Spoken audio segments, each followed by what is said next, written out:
Council meeting of North Branford, Connecticut to order on Tuesday, February 18th at 6:37 p.m. Please join me in a salute to the flag.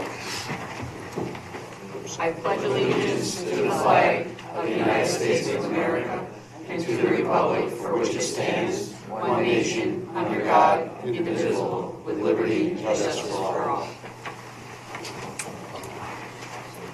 Councilor Miller will not be here tonight, and Deputy Mayor McMillan is running about 15 minutes late, but we are going to start the meeting anyway.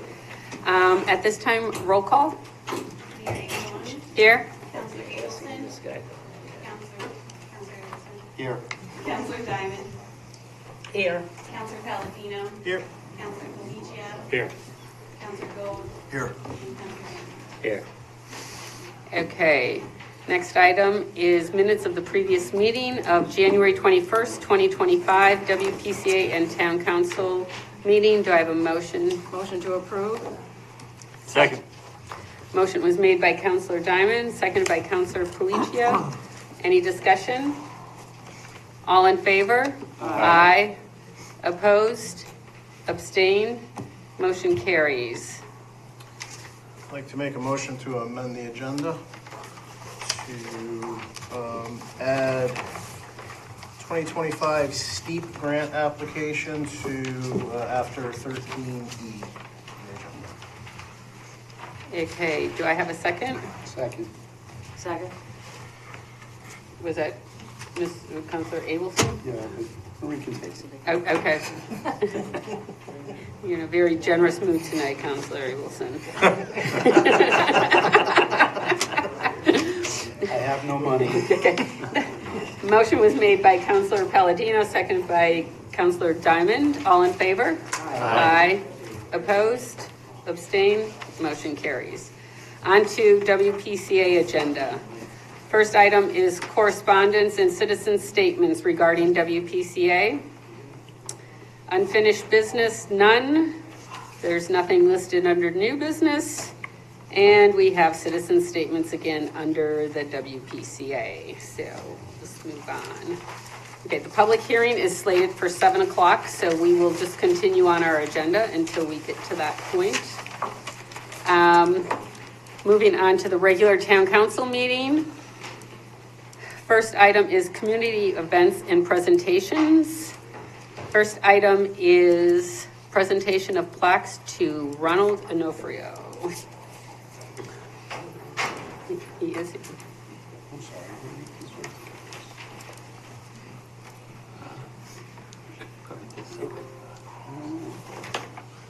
Who'd you say?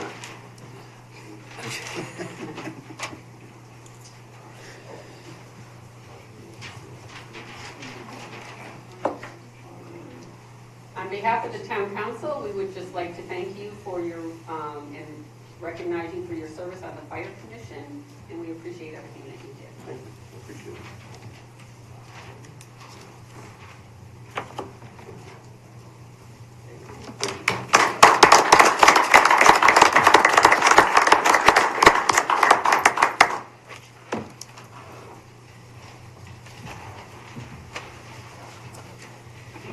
Okay, the next item is a presentation from Judy Barron from the community dining room.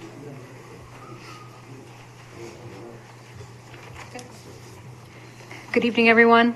Thank you so much for your time this evening. Appreciate you having us. I'm also here with my vice chair and chair from the community dining room. They're going to speak as well. I know that I have a limited amount of time and you have a very long agenda, so I'm going to move myself along quickly. I provided you all with a North Branford equity report that I think Gina might have sent over to you guys in your packets. And you can just read that at your leisure, and it gives you some statistics on poverty levels in the community, kind of why the need for the community dining room is present. So I'm here tonight just to share a little bit about our services and some of our needs. And this year marks a milestone for our community dining room, celebrating our 40th anniversary of serving neighbors in need and being the heart of the Shoreline community. So if those of you that don't know, we are a local soup kitchen serving North Branford, Branford, East Haven, and Guilford, as long as the stretch of the shoreline for anyone in need. Since our founding, we've remained committed to ensuring that no one in our community goes hungry offering warm meal support and a place of belonging to those who need it most. Food insecurity is a challenge that no one should have to face. A meal is more than just nourishment. It is comfort, stability, as well as hope. The work that we do at the community dining room and serving meals, we provide vital resources that help individuals and families get ahead. So from nutritional support and referrals to social services, to offering educational programs that foster self-sufficiency, we strive to empower our participants toward a more secure future. Moreover, the space that we have on site at the dining room is a gathering place where volunteers and community members can come together for the greater good. Our dedicated volunteers serve and deliver meals and also build meaningful relationships, creating a sense of belonging and strengthening the bonds of our community. Their kindness and compassion are the foundation of our mission, and we are deeply, deeply grateful for the services that they give. But beyond the dining room, we believe in taking our mission directly into the community, such as North Branford. We provide meals in locations where they're needed most. And for nearly 2 decades, the homebound delivery program in North Branford has been a vital service for elderly participant residents, providing meals to those who are unable to leave their homes. Operating 3 times a week for delivery, the program delivers both a hot and cold meal each day, ensuring consistent nourishment for the participants in need. In 2023, just to give you some statistics, alone 3,137 meals were served to elderly participants in North Branford. And in 2024, the program provided 2,810 meals to approximately 20 to 30 rotating individuals, always open seats available for anyone in need of those services. Additionally, 12% of all the meals served annually, including our homebound meals, go directly to individuals from North Branford and Northford. The amounts to approximately 6,000 meals provided to over 300 different individuals in this community each year, with the average cost estimated by Feeding America being $4.17, representing approximately $25 in food expense and does not include the additional costs of packaging. So this initiative plays a crucial role in supporting the well-being of our most vulnerable residents, and continued support is essential for us to remain sustaining to the impact. So with our collaborations with Parks and Recreation and the Senior Center, together in the past, we've raised funds to help continue these needed programs. Your previous rec director willingly took a pie in the face in supporting us and generating some funds for our programs in a nice fundraising activity that we did this past year.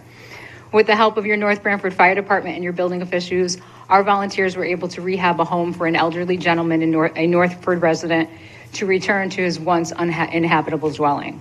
With the help of the North Branford and Northford residents, the meals are being delivered to those in need of the community as well. And with the help of the town council in the past, in 2023, we were able to receive funding that helps sustain our current programs. And we hope these collaborations and efforts continue to help us remain sustainable. I'm going to turn the remainder of my time to our vice chair and chair to offer a little more insight on our mission and needs. Thank you. Thank you. Good evening, everyone. My name is Michelle Benavenia, and I wanted to take a moment to introduce myself. Many of you may remember me from my previous role as the Director of Administration and Management for the Town of East Haven, where I facilitated the agreement between North Branford and East Haven for animal control services. Additionally, during my time in East Haven, I worked closely with Judy Barron, the Executive Director of the CDR, to bring their vital services to East Haven. Since that partnership began 2 years ago, East Haven has made significant strides addressing food insecurity. The community dining room has provided weekly meals to approximately 150 residents, and homebound almost the same amount on the weekends each month. And these services have made a measurable impact on the well-being of our residents. Although my tenure in East Haven has come to an end, my dedication to fighting food insecurity has not wavered. I am now honored to serve as the town manager for Clinton, and I have also taken on the role of vice chair of the community dining room, where I continue to support and advocate their mission. I have seen firsthand the critical role the CDR plays in strengthening communities, and I know how essential these services are to the residents in need. As a fellow town leader, we all share the challenge in balancing financial responsibility while ensuring support to our most vulnerable residents. The funding allocated to the CDR and North Branford's budget is essential for the continuation of these direct services. The data speaks for itself. the community dining room serves North Branford residents in partnership with the Senior Center, North Branford Women's Club, and the Recreation Department and the schools. The CDR cannot do it alone. They rely on town funding to sustain the level of support they provide to the North Branford residents. I urge you to continue investing in this partnership and ensuring that no resident goes without food and assistance they need. Thank you for your time and consideration. Hi, folks. As you know, my name is Dan Arman, and I live in town here, North Branford, and I know people associate the CDR with Branford, but I assure you, community members are involved with CDR here in town. I'm the chair. I've been involved with home delivery. I've been involved with rehabbing property to make it inhabitable for residents, and we do rely on the town to assist us with providing for the town and what the town's residents needs. So thank you very much for your time, and that's my cleanup. Thank you. Okay, we are going to move on to reports of committees, boards, and commissions. First one is economic development, and that is Councilor Miller, who is not here. I just want to say that the food or the restaurant month has started February 1st, and we have a number of restaurants participating. So there's signs on the doors here, and there's also stuff posted on Facebook. But so far, I think it's going quite well. I patronized several of the restaurants and have put my slip in, and so the prize is there's 12 gift certificates. There's one basket of 12 $25 gift certificates from the participating restaurants, and then there's a basket of $50 gift certificates from those restaurants also, 12 from those. So the more you patronize and get your tickets, the better your chances of winning. So next item is Park and Rec. Park and Rec met at the end of January. Biggest part of their agenda was going over their budget that they had to submit to the town manager by February 7th. So they focused on that, and also just reviewed the number of programs that they've gone through, their medical transportation, shopping with the seniors, their lunch counts have all been up, especially during the holiday season, so that's good to hear. They did approve the contracts for the Potato Fest for the bus company, and then there's a number of contracts that are already settled because they were multi-year contracts, and so they're in the final phases, so that is moving along. Police Commission. The Police Commission met on February 10th. Walter and I attended the meeting. The first topic of conversation was the heating system, which continues to be a work in progress, and I'm sure the people who are on the building committee can probably add more to that. Chief Lovelace shared the 2025-2026 police communication budget request that he had. That took quite a while to go through. But I guess the highlight of the evening was the commission promoted Corporal Christopher Miserandino to the rank of sergeant. Okay, thank you. Rose, do you mind if I made a comment? Sure. Or a question to Anthony? It kind of pertains to the police. Anthony, when I was at the police commission meeting, Officer Lovelace had mentioned that the phone bill was paid like multiple times. Like, it seemed like it was a very mixed up thing, but literally the phone bill for the police station. Could you address that? I'll check. Thank you. Okay, all right, Fire Commission. I was Counselor there, Abelson, actually. Thank would you like to give a report since? If I'm able. Yep, you are. So I'd like to thank the fire department, the fire commission, for affording me the opportunity to visit their meeting on February 8th. I had an excellent time. So I'd just like to do a couple of things. They recognized a couple of the fire people, the firemen, who actually did some excellent jobs of saving some lives in January. Kyle Conklin and Mark Jeanette for the elderly housing on 139. Evidently, there was a fire in the kitchen, and they went in and they saved the woman from the fire. Just recently, there was a CPR save on Forest Road. That was the North Branford Police Department, North Branford Fire Department, and the Branford Ambulance. And then just a couple of days ago, everybody heard the sirens go off. Evidently, that was the Central Plaza. And we had the 3 alarm from North Branford, plus Wallingford and East Haven. So kudos to our fire department for all they do and helping keep us safe. A couple of things that they actually did is they approved their budget for 25-26. And there's a couple of things in the budget that they'd like to make sure that we're aware of. And there's some saving gear that they use, I guess they're called Hearst tools, which the jaws of life that they desperately need. They need 2 of them. And that's in their budget. And also, I think they'll be requesting another engine, which they desperately also need because the other one, I believe, is 25 to 30 years old for engine number 1. And that was it. And thank you for letting me be part of their meeting. It was awesome. So I see that there is a special meeting this Thursday for the Fire Commission. So I'm not sure where, do you know what company is that at? Company 4, Okay. 7 o'clock. If So, they want me to go, I'm more than so happy to be there.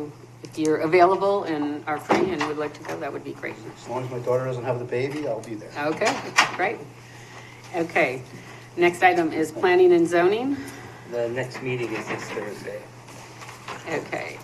Finance Subcommittee, the meeting was canceled last week due to several members were not able to come and also illness, so we didn't have the right people that could make it, so that was canceled and we'll be meeting next month.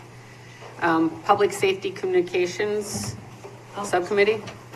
The committee met on February 12th. We spent a lot of time discussing some radio issues that the fire department's still having, and you'll be hearing more about that.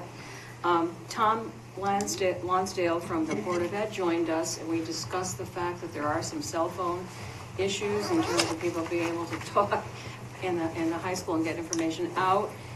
We talked about some various ways of solving that problem, and Tom is going to come back to the committee in March to talk about some possible solutions to that problem. It's particularly an issue in public safety if there's an emergency and people can't call out. So that is something that public safety we're working on.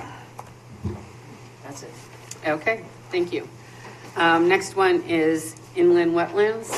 Inland Wetlands met on January 22nd. They approved construction of the Board of Ed storage facility. Okay. All right. Blueprint Committee. Blueprint Committee, there was a meeting, I was not in attendance, so I'm going to defer to Councilor Abelson. Once again, thank you very much.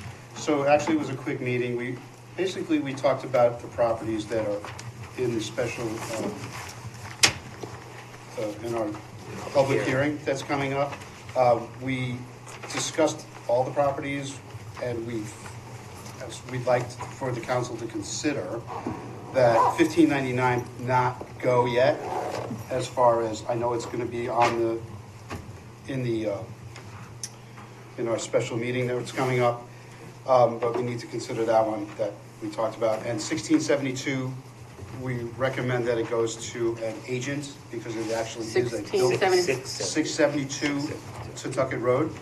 Mm-hmm. We recommend that because it is a buildable lot, that it actually goes to an agent, put it out on the listing. Well, then we would have to pay commission. Well, So what's, the I difference mean, that was the between recommendation, so. doing that that's in it. a sealed bid I know, is, so, no cost to the town, but, okay, hey, that was the recommendation, so. all right. If it's possible. Okay. And, I'm sorry. Glasses on. And we didn't have a report from the town center committee, because apparently they haven't met. Okay. All right. Okay, so it's not quite 7 yet, so we're going to use the time and start with the town manager's report, general update. Sure. I'll try to shoehorn this in as quick Okay. as possible. You did actually cover some of the things I was going to talk about. But so good evening, Madam Mayor, members of the council. I love having some intro music. Winter snow response. So I want to thank the Public Works Department. We've had a couple of winter weather events since the last council meeting, and I do want to extend our thanks to the Public Works team who have had a few late nights or early mornings, depending on how you look at it, clearing our streets and making them safe for our residents and access to our businesses. They always do a tremendous job, and I do want to note how well they've been doing, and with all the weather that winter has thrown at us so far. Also, as Councilor Abelson mentioned, we did have the fire at Central Plaza.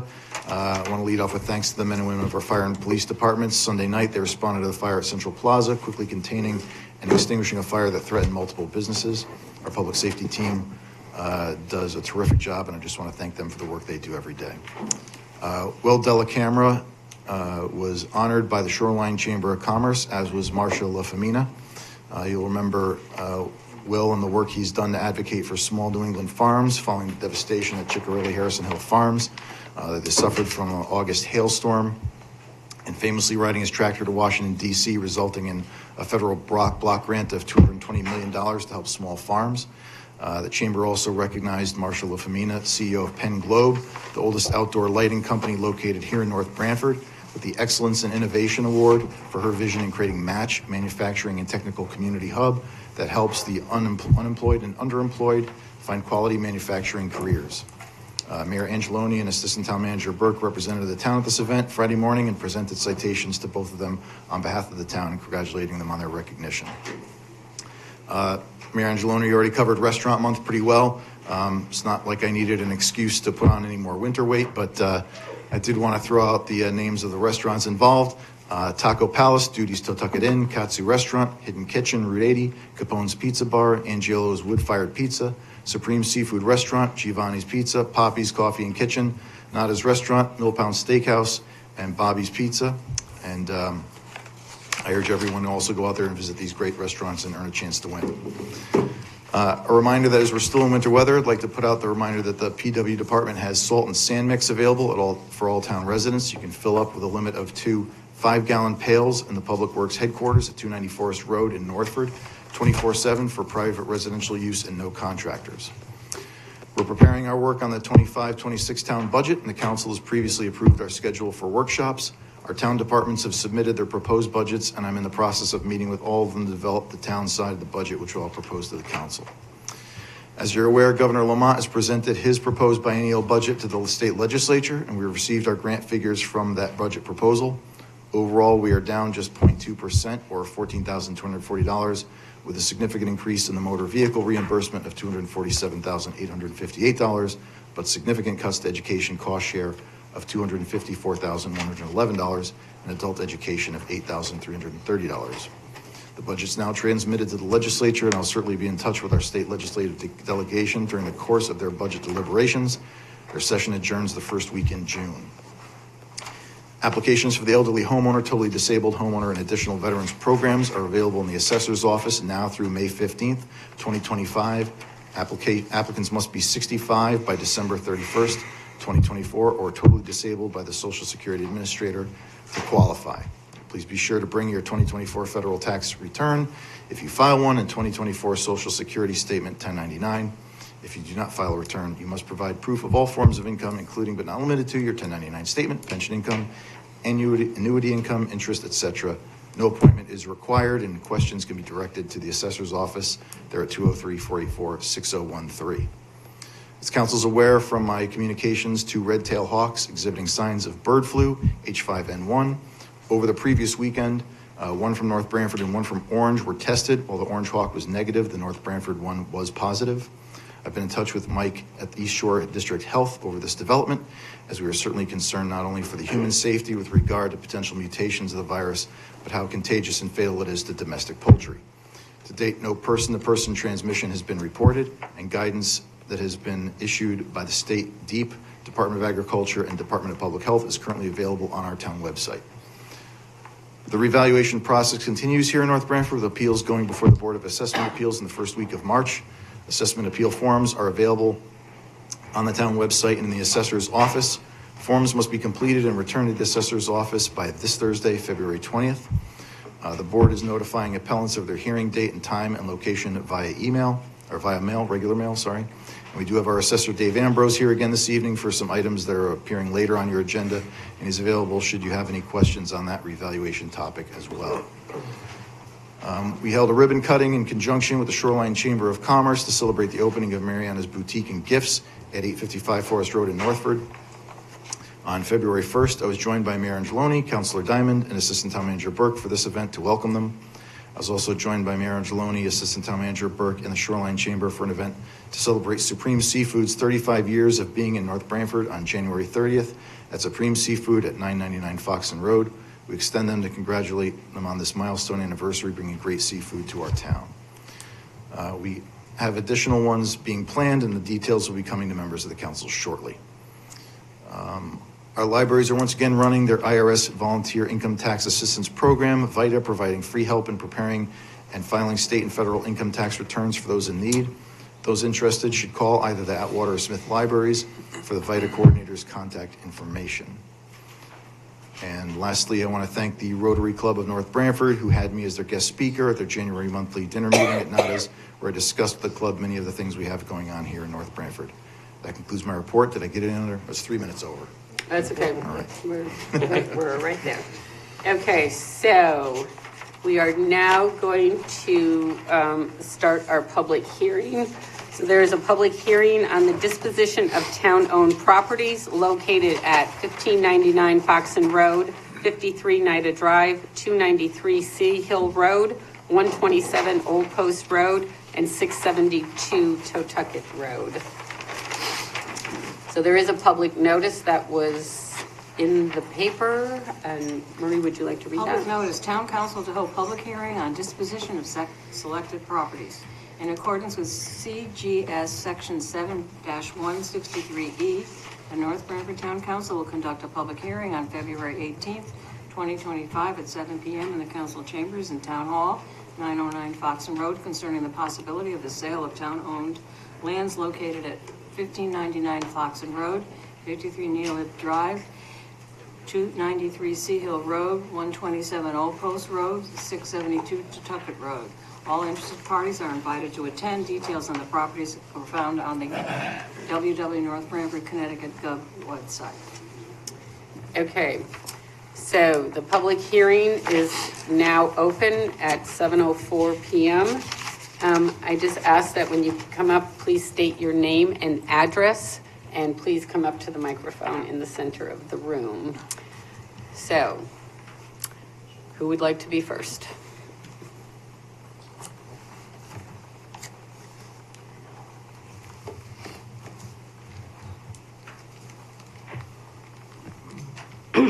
I have a letter that somebody sent and asked me to read. I'll ask you if I should read that if somebody else wants to. Pardon me? Is it Susan DeSilva? No. Oh, you have a different person? Okay, because I have one to read later.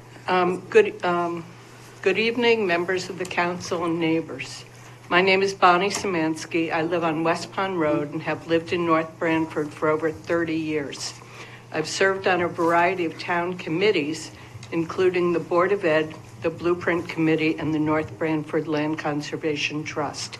I speak to you today as a private citizen regarding the disposition of selected properties. I'm committed to open space, but at the same time, I believe in thoughtful development. The question is, why do we need to sell these properties? Partially to cover the debt incurred for the building of the large police station and renovating the high school. We still owe about $10.7 million bond for the police station and a $67 million bond for the high school. This is at a time when our population is decreasing. The town's intention is to sell 1599 to raise money for more building projects, which include an engineering and architectural study at the POCO grounds to create a new town center with the new town hall across from the police station. The idea is to sell the existing town hall to raise money for this project. That's why the council is not interested in keeping 1599. They would rather focus on building a new town center at the POCO grounds in Northford, but we have to pay off our current debt from the police station and high school. So is it really necessary to build a new town hall less than 2 miles from the one that we have? I believe North Branford would be better served if we created a vision for 1599 together as a community, like which was done 10 years ago with Yale. Salient ideas from that study include the reuse of the trolley right-of-way as a recreational trail with pedestrian and cycle access, a gazebo, which would be a perfect place to gather after a parade. It could serve as a place for music or art exhibits. This park could include bike racks, a chessboard table, pollinator pathway, a walkway for baby strollers or walkers, or yoga classes. There could be food trucks and a farmer's market. In other words, 1599 should be a place where residents of all ages can enjoy our town. The properties at Nida Drive, Sea Hill Road, Old Post are small properties, some wetland, and I agree with disposing of these, offering them to abutters and to the public. Selling 1599 would be a big mistake. Not only does this property have historic value, as it is the site of the trolley trail, it offers real community opportunity. People can gather and enjoy this park. They can sit under the big shade tree during the summer, and children can ski down the hill. It's a gem in the center of our town, surrounded by strip malls with many vacant stores. In March 2015, Connecticut Magazine looked at trends that affect the housing market. A chart of the most valuable assets that bring a sale price over the asking price listed hiking trails as the #1 most valuable asset. Once 1599 is developed, it's gone. There's no reversing. In summary, if we find the right developer for a mixed-use plan for the property, this should be considered. Do not sell it all to a developer to put in another box for a medical center or plumbing supply. We have a great town, a great hardware store, library, supermarket. Do not destroy what little we have left. Change is permanent. We need to think about what we want for our future. Thank you. Do you want someone else to read this, or do you want? If you want to just submit it, I can do it with the other one. On here, that's fine. Okay, thank you. Thank you. Thank you.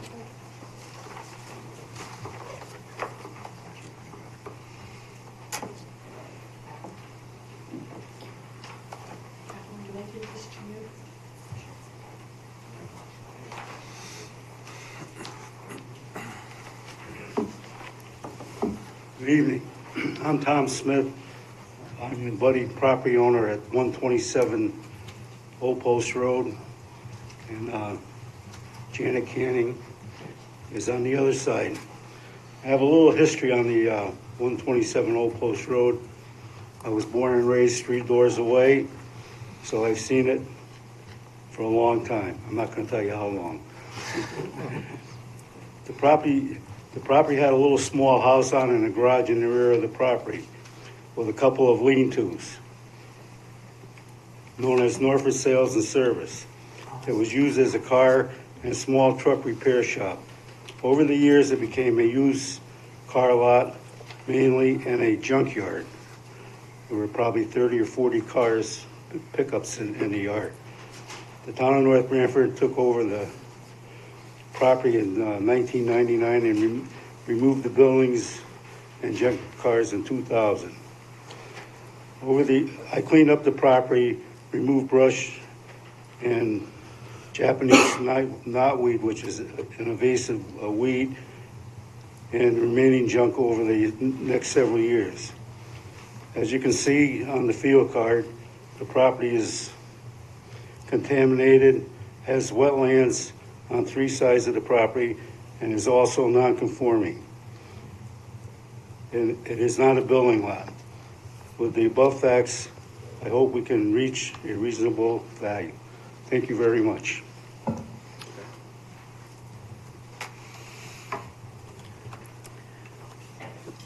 Would anyone else like to come up and speak? Okay. Kara Papa, 65 Great Hill Road, North Branford, Connecticut. Again, thank you all for being here. I'm a little conflicted, but I'm going to bounce off of Ms. Szymanski. I agree with everything she said, but I just want to give another lens to that. I think if $15.99, especially out of all these properties, is sold, it should definitely have a place where the money is going and written down, so all of us as townspeople know where that money is going. It shouldn't be just going into the general fund. It should be for exactly something. And I also agree with her, if we are going to sell it, it should be to a planned developer that we all have a voice in before it's sold. And I would just like to point one more thing out, and I don't like to hammer this, is the communication. So I've reached out independently to a bunch of people tonight, and the response I got was that they did not know. And I understand that this is at the legislative level at the state, which I'm in the process of reaching out to people to change. But in this day and age, we take for granted all of the communication. It's just too much. It gets submerged and nobody knows. So we need to really find a better way, maybe short term, like reminders the night before, because I think a lot more people would come and a lot more people would be informed. Thanks.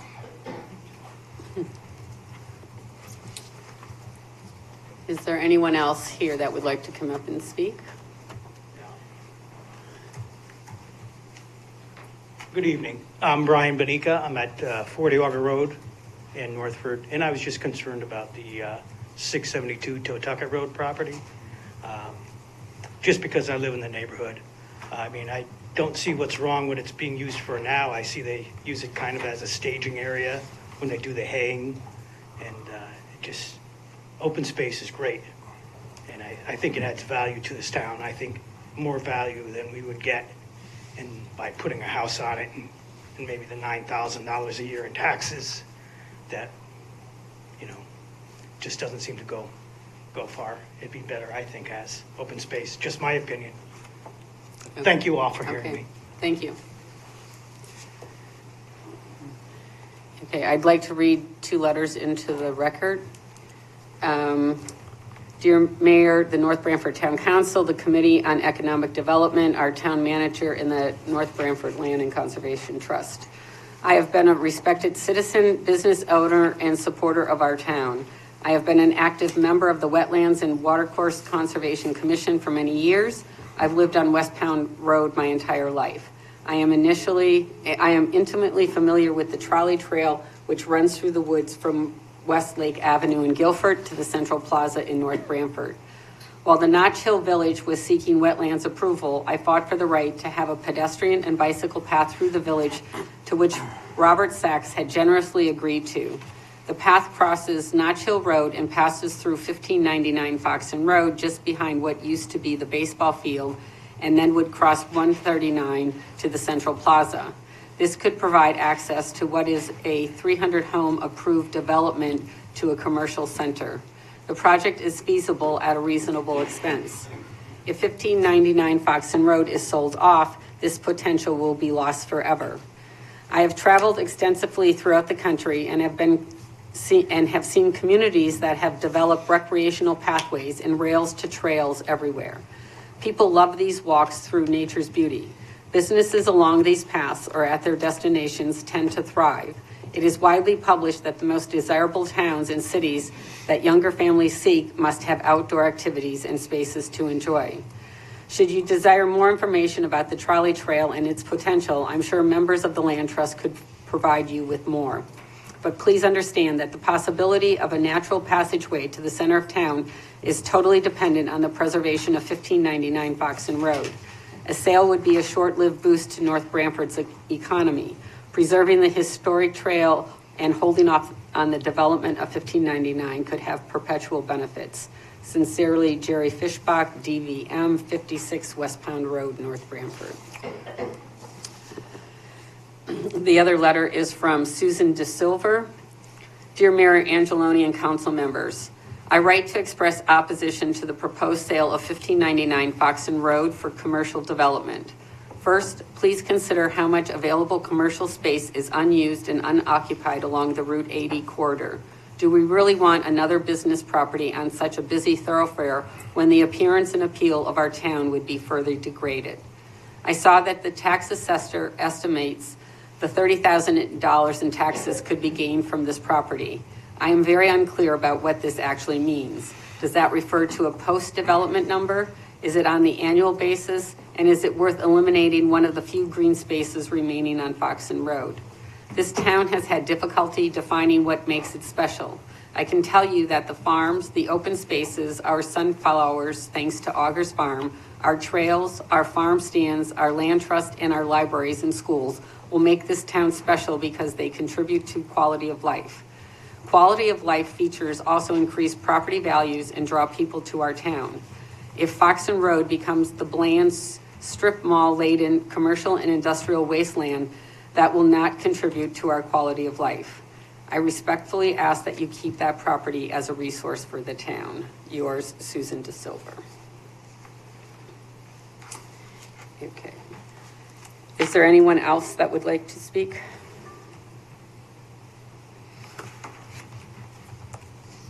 Chrisanne Vogt, 240 Forest Road. The sale of the town properties began as a way to fund the town center development without burdening the taxpayer.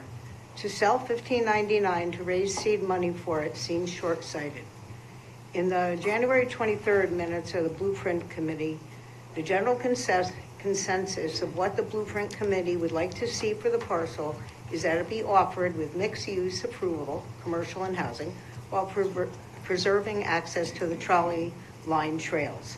This is all well and good, but isn't it basically what the Town Center Subcommittee wants for the Poco grounds? Well, minus the New England-style town hall, of course. Why not put out an RFP for a design of 1599 instead? Although I know there was a study done in 2015, I think we need to take more time on this particular parcel. What happens when the cost of the infrastructure for the Poco grounds site becomes too prohibitive?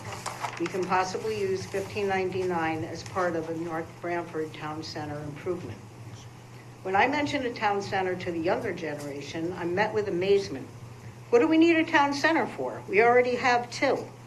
One young lady asked, whatever happened to reduce, reuse, and recycle? We should fix up what we already have. Both sides of town have the essentials.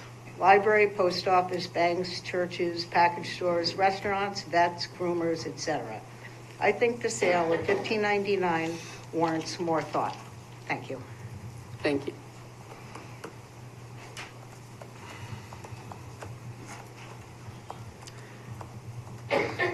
Are there any other comments? Would anyone else like to speak? I would just like to clarify for the record, it was stated earlier that we bonded $67 million for the high school, and that is totally incorrect. We authorized to bond approximately $70 million, but that in no way is going to be the final number. We have not had final bonding done on the high school, and it will not be at $67 million. And also, there has been no discussion on the council's part about selling the existing town hall and moving it.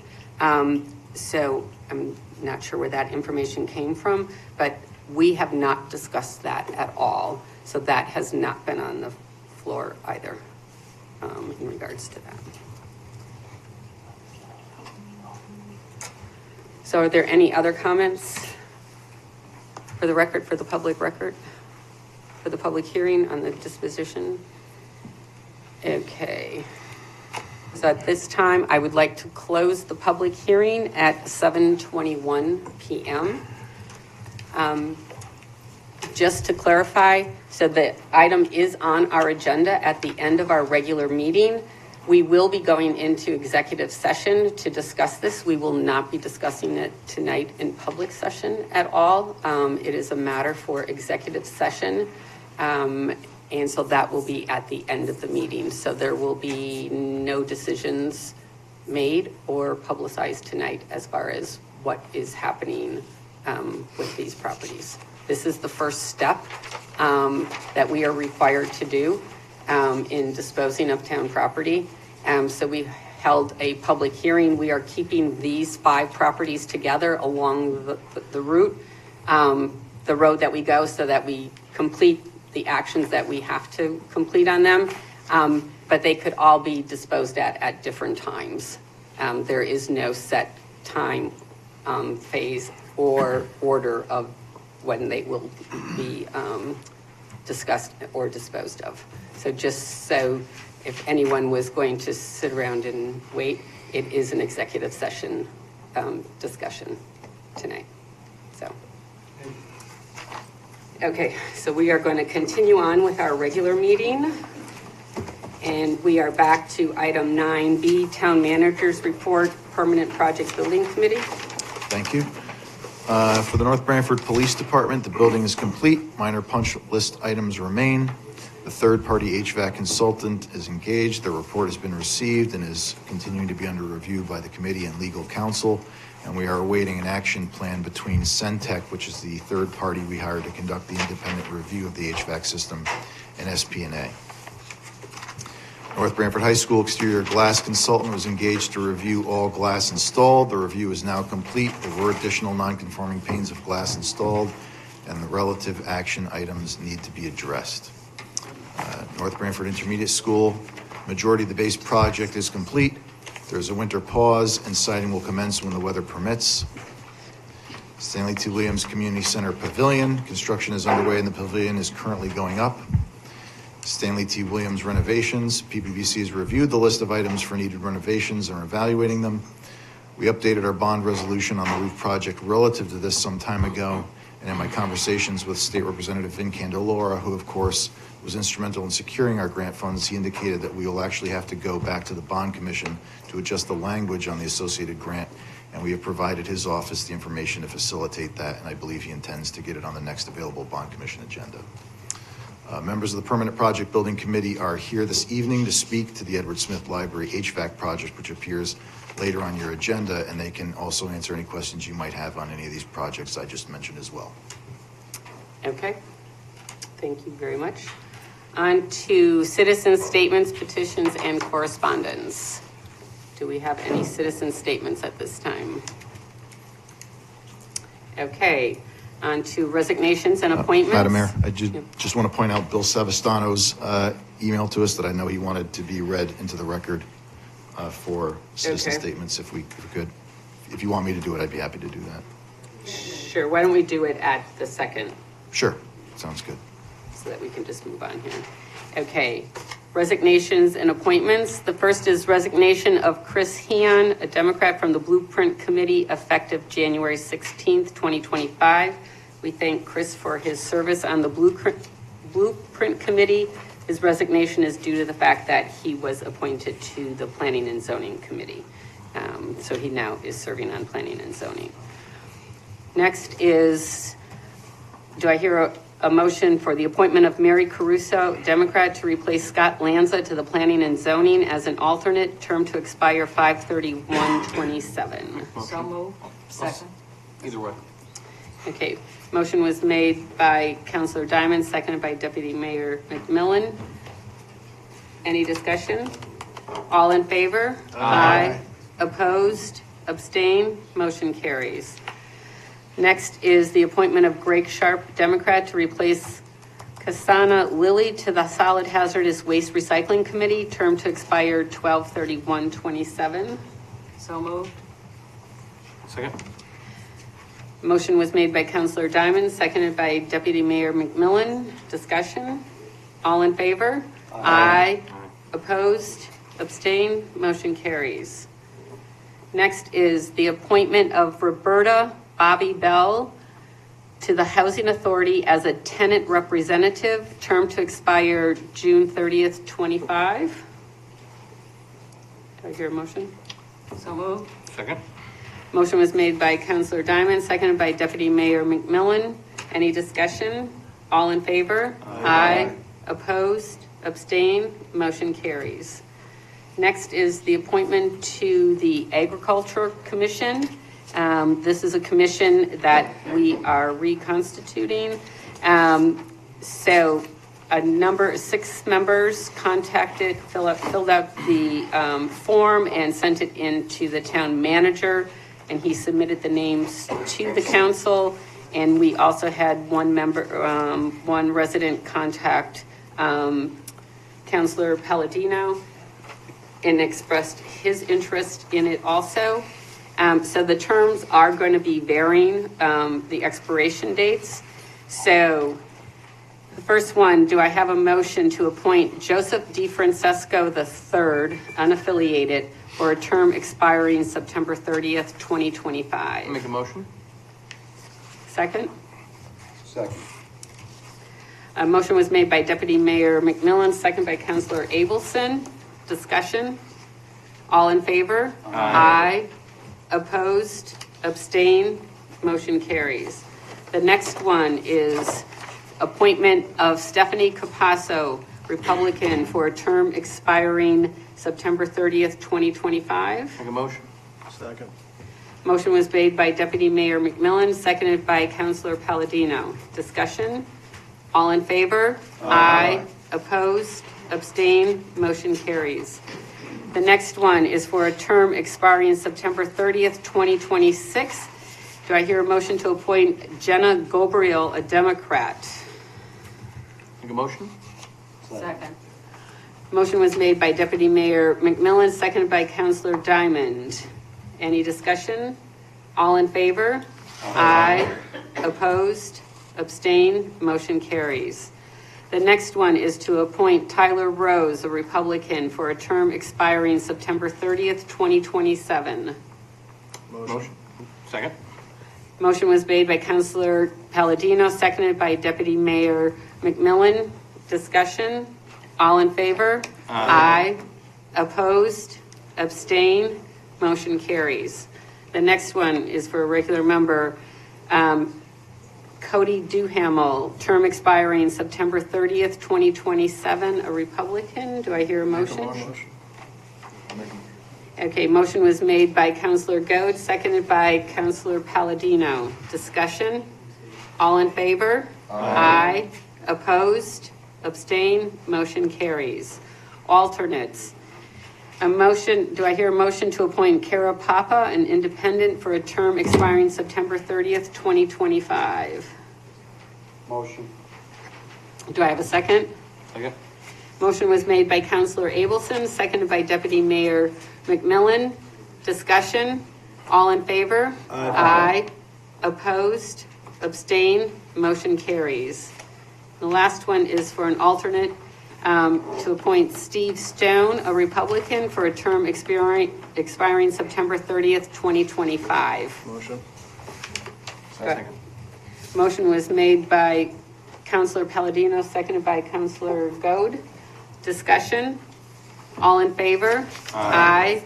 Opposed? Abstain? Motion carries. Thank you. So all of the Ag Commission people, in fact, anyone who was appointed tonight, you will have to get sworn in by the town clerk before any of these terms can start, just as a reminder. Okay, on to unfinished business, discussion and action. First item is proposed North Branford High School athletic storage building. I do not see anyone from the Board of Ed here for that, so we will just continue tabling that. The next is approval of bid specifications for bid 25118 for the North Branford High School storage shed. That will also be tabled. We cannot act on that until the project is actually approved. And the next item on unfinished business is accounting for utilities at 305 Forest Road, which is the new police department. And I believe this is being continued right now until we get into budget season and talk about this a little bit more. So, all right, On to new business, discussion and action. The first is a report from our assessor, Dave Ambrose, on near maps.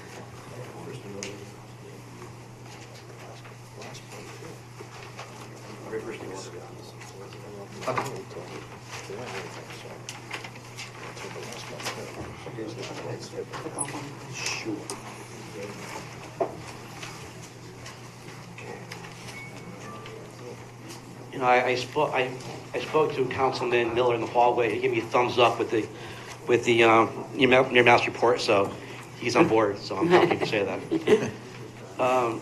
Near maps I identified the two most important things to me discussing near maps. Number one, Connecticut General Statute 1243 is commonly referred to as the 3-month rule among assessors. 3-month rule is equipment is assessed in the town in which it's located for 3 months or more during the ground list year.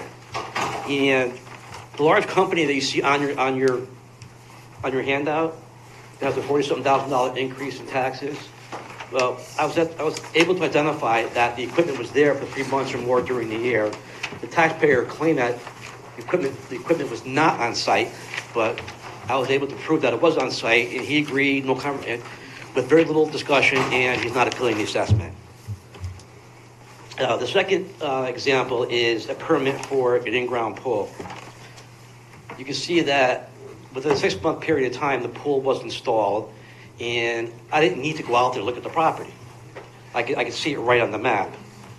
And also, if there's any questions about the size or length of the pool, Near Maps has all the tools necessary to measure it right online. And to date, Near Maps has paid for itself 14 times over. Any questions about Near Maps? Nope.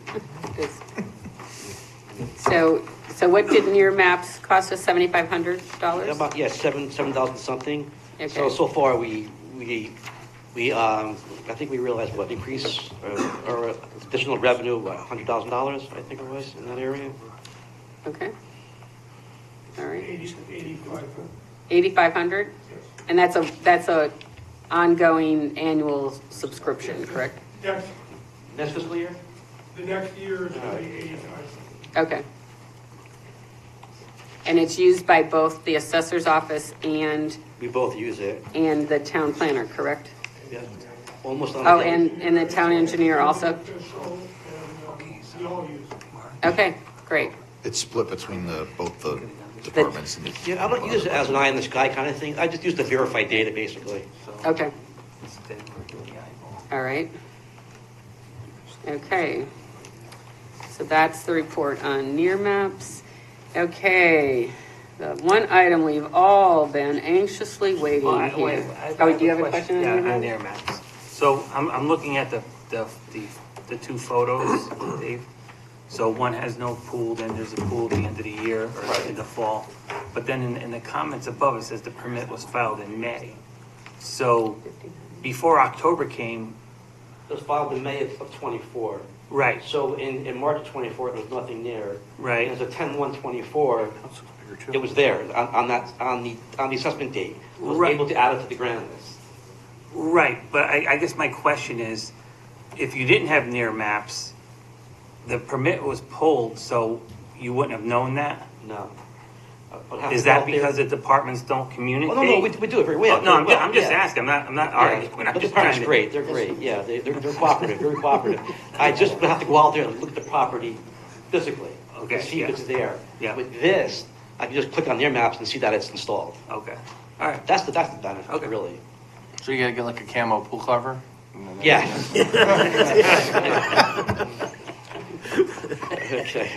My Republican's coming out right now. Yeah. Good idea. See that? Yeah. So, Dave, I was just gonna follow up with this.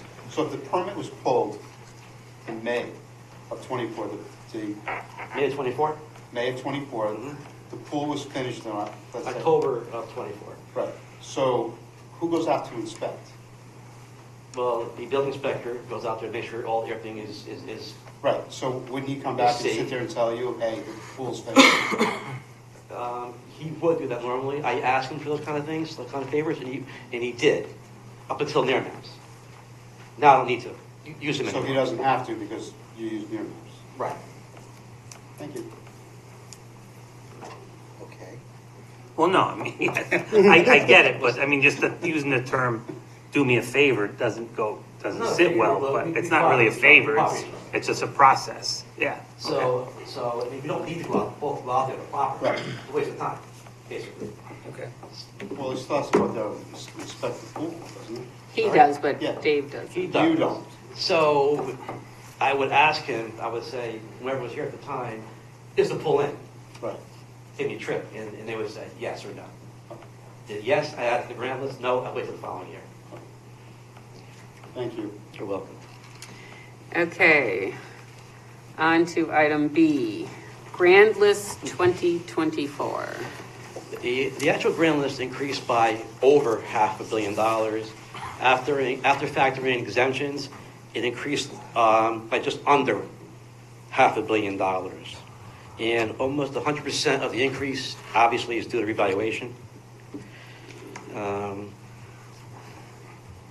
Personal property decreased by almost $4 million due to the combination of a lack of organic growth and a decrease in property audits because of the reval time constraints.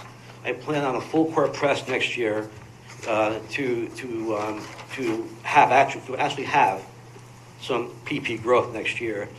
And like always, my focus is on non-residents who have assets here, opposed to local businesses. Non-residents.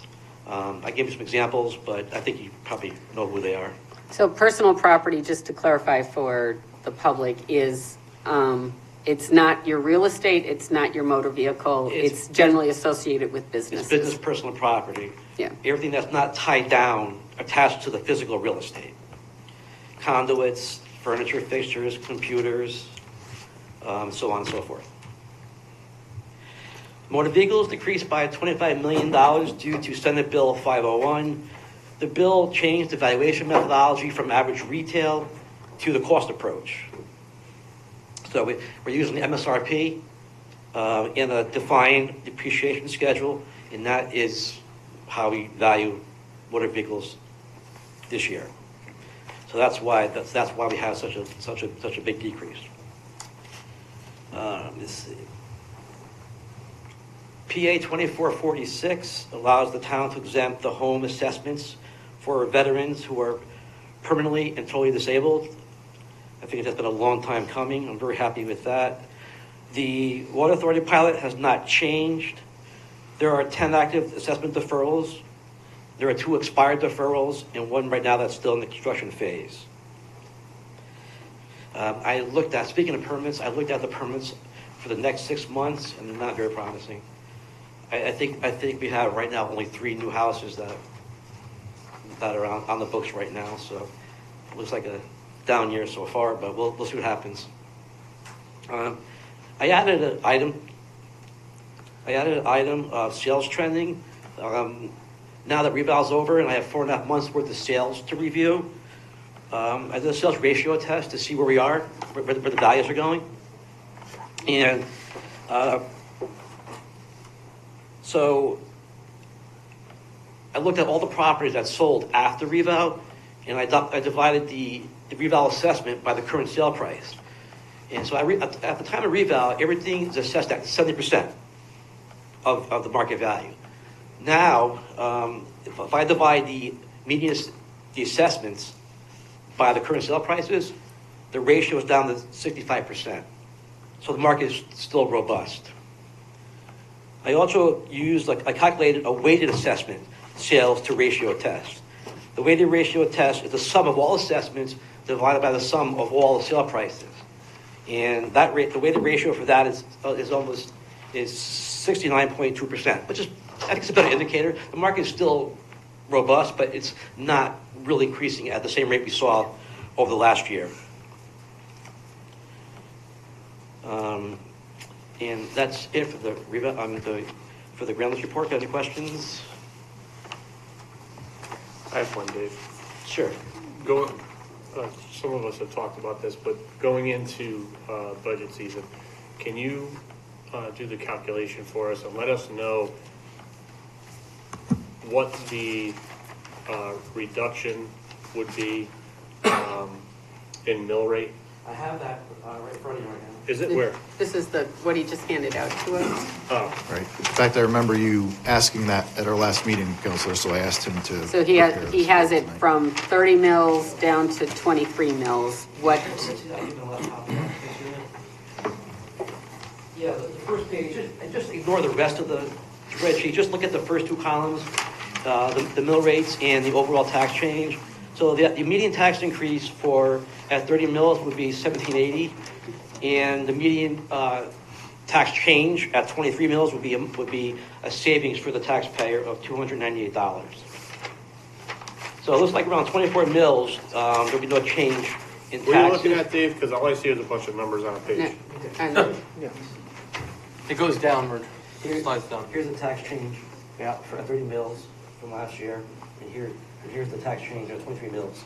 So this is an increase by 1780. This is a decrease of 23 mils. Dave, do me a favor, just for the public.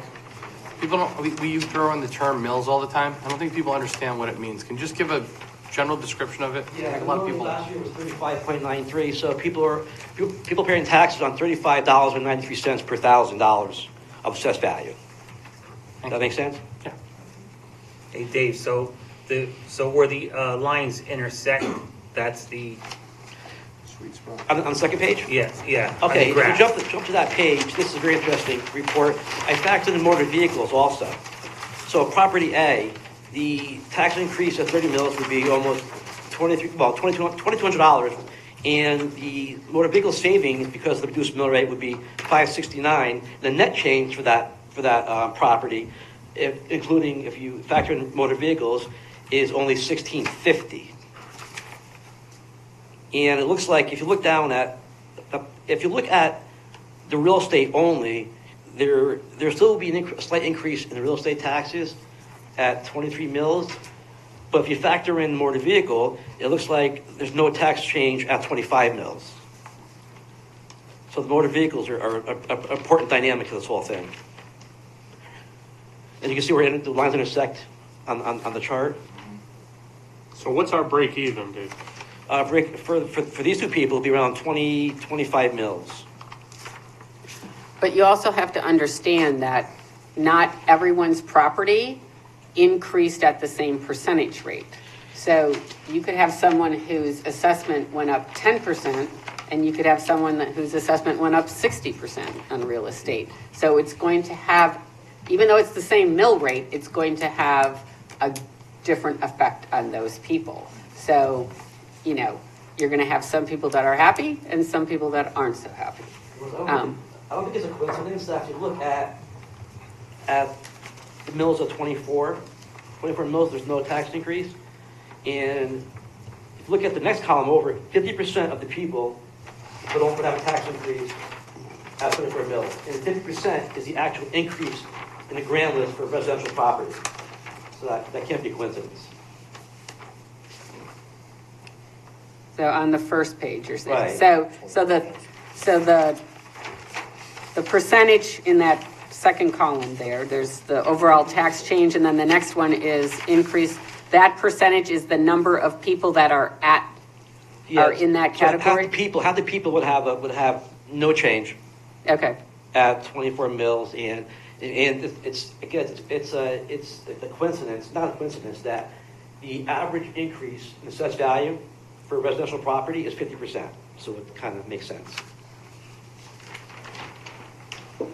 So property A, there's no increase at 25 mils, and in property B, it looks like there's no increase around 26 mils.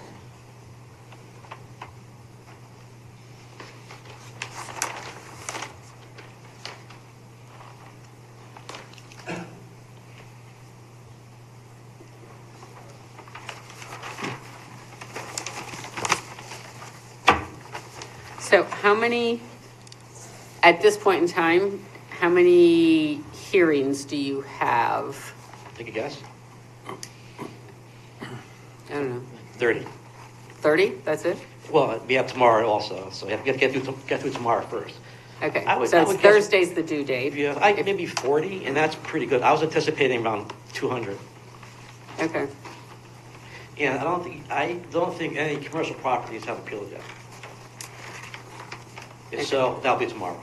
so right now, the grand list, the total increase is at $488 million. Right, after exemptions, that's taxable. Right, Yeah. so that's before exemptions. That's after exemptions. 488, according Right, to, but, with- 488 is before, and 476 includes motor vehicle and personal property. It's on page 60 of our packet.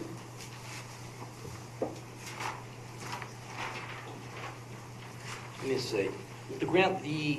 Correct. So 488 is the gross, you are correct. Right. And 476 is the net taxable grant.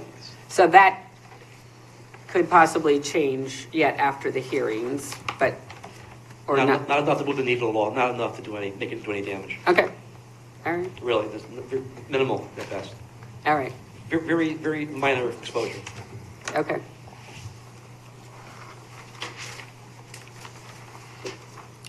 Okay, does anyone else have any questions in regards to the grand list? And there's a lot of information in our packet that the assessor has provided us, which is great, in all of the categories. Thank you. You're welcome.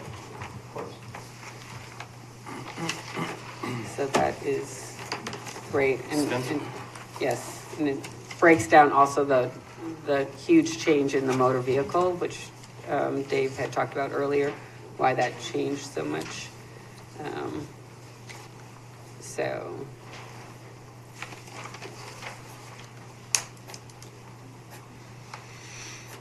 Okay. No other questions. We will move on to the next item, which is homeowners benefit adjustment. Yeah, we have a compression issue once again with the homeowners. The current town limit for unmarried homeowner would be is $50,000. The state limit now is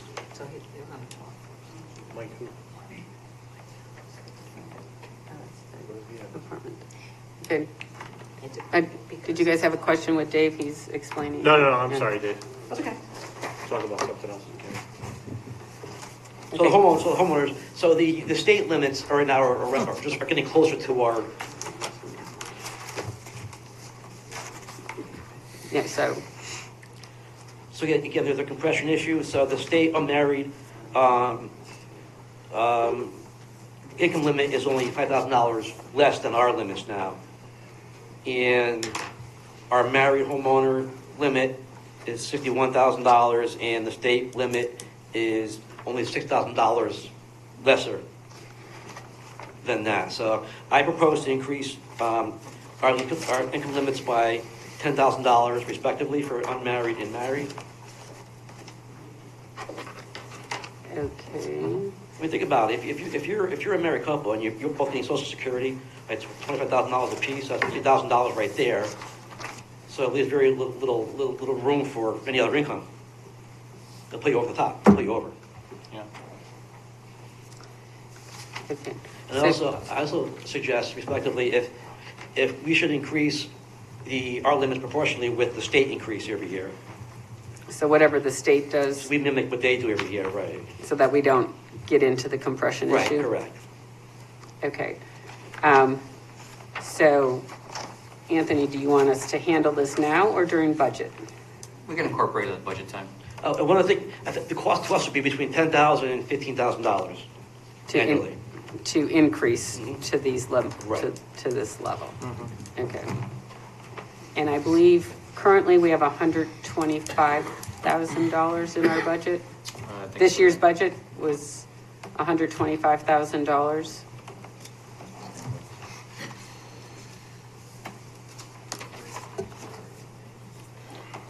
I think that sounds about right. I'm not sure. I mean, I can't remember that number for some reason. 125 rings a bell. think that's what I saw earlier. Could be wrong, but Okay. Well, we'll get to it at I budget thought we time. raised it from 100,000 to. Right. 20, yeah, we did. Yeah. Okay. All right, so we'll, does anyone have any discussion while Dave is here in regards to this? Any questions? On anything? Well, thank you for what you do. Thank you, sir. We appreciate it. Thank you, Bruce. 125. Okay. Thank you, I appreciate it. Dave, I just have one question. Sure. So on the motor vehicle tax, when if the mill rate gets adjusted, does that move or does that stay the same all the time? I think on the 32.46, Mills, Anthony, is that? Yeah, that's where we are now. Right, so the cap for motor vehicle is 32.46. So if the rate moves under that amount, then that's what we use for the motor vehicle taxes. Rose. Historically, you go back many years, we had one mill rate for the town. Yeah. And then when the number went above 32.46, we had to split it up and say, okay, this is what we're going to derive from motor vehicle taxes, and the rest will be covered by real estate and personal property. This year, because it's 99% likely we're going to go below 32.46, we're going to make it into one mill rate again. Oh, okay, thank you. I think we're always below that cap until 3 years ago. Yeah. Yeah. Okay. The motor vehicle issue is a big issue statewide that GFOA isn't getting involved with the legislature, because not only did they change the methodology, they changed the depreciation schedule that you have to use for the motor vehicles, and it really is penalizing the towns. As you can see, $25 million of assessed value, impacts us pretty significantly. So they're trying to go back to the legislature and say, you guys keep whittling down our revenue sources. I mean, years ago, they took away the manufacturing exemption. We had that money forever. Maybe 6-7 years ago, that went away. Homeowners policy. They just keep nickel and diming and taking less and less, giving less and less to the towns. And it forces you guys to bring the mill rate up, which obviously is not a popular decision, but the state just slowly but surely is whittling away what they give the towns. Okay. I mean, I think with state-owned property, at one point, I think the cap for the state is 45%. Now it's down like 20%. You get reimbursed on the state-owned property. It's real money. Okay, any other questions in regards to this? Okay. Thank you. You're welcome. Dave. Okay, moving on to the next item. Agreement between the North Branford Board of Education and the North Branford School Administration Association, their contract from 7/1/25 to 6/30/28. So according to state statute, the Board of Ed, once they negotiate, the two contracts they need to send to the council are administrators and teachers. Marie Diamond was our representative from the town council and sat in on negotiations for the administrators contract, which they had completed late in the fall.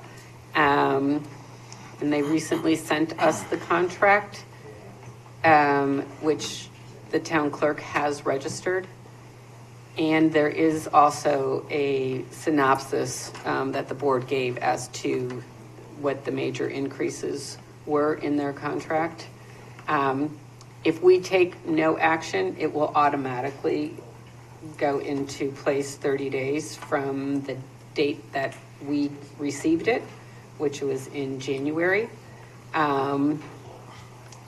And so if we reject it, then that means it goes to arbitration. And based on what I read in here and saw, I don't think it should go to arbitration. It would cost us far more than what is And we'd lose.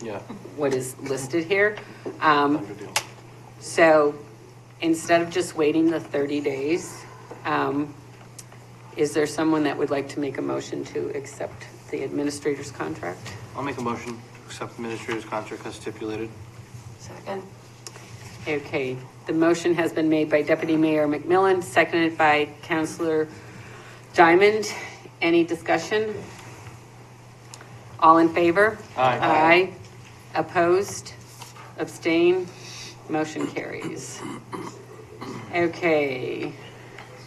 Next item is recommendation from the Permanent Project Building Committee on the Edward Smith Library HVAC.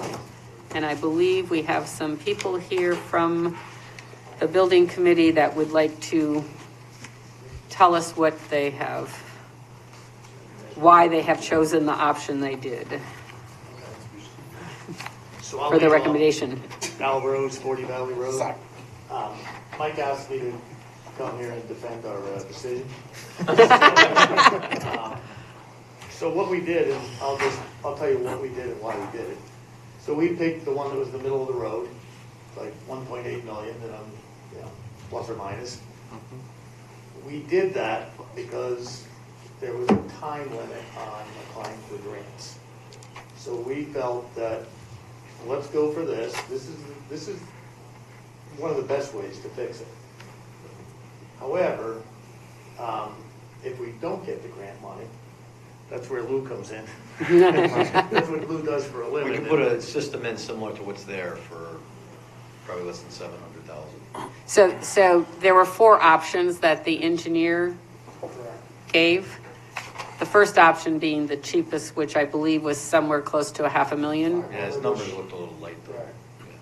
And what was that, repairing the system that's No, there? that was actually replacing the system with a similar system. New system, brand new system, brand new pipe. The system you were talking about But just 700. replacing it with a variable refrigerant system of the same type of system.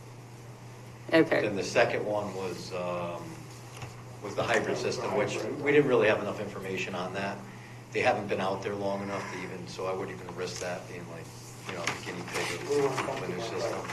And we were kind of leaning towards the one that was in the middle, which would be, which we were doing with the new DOAs.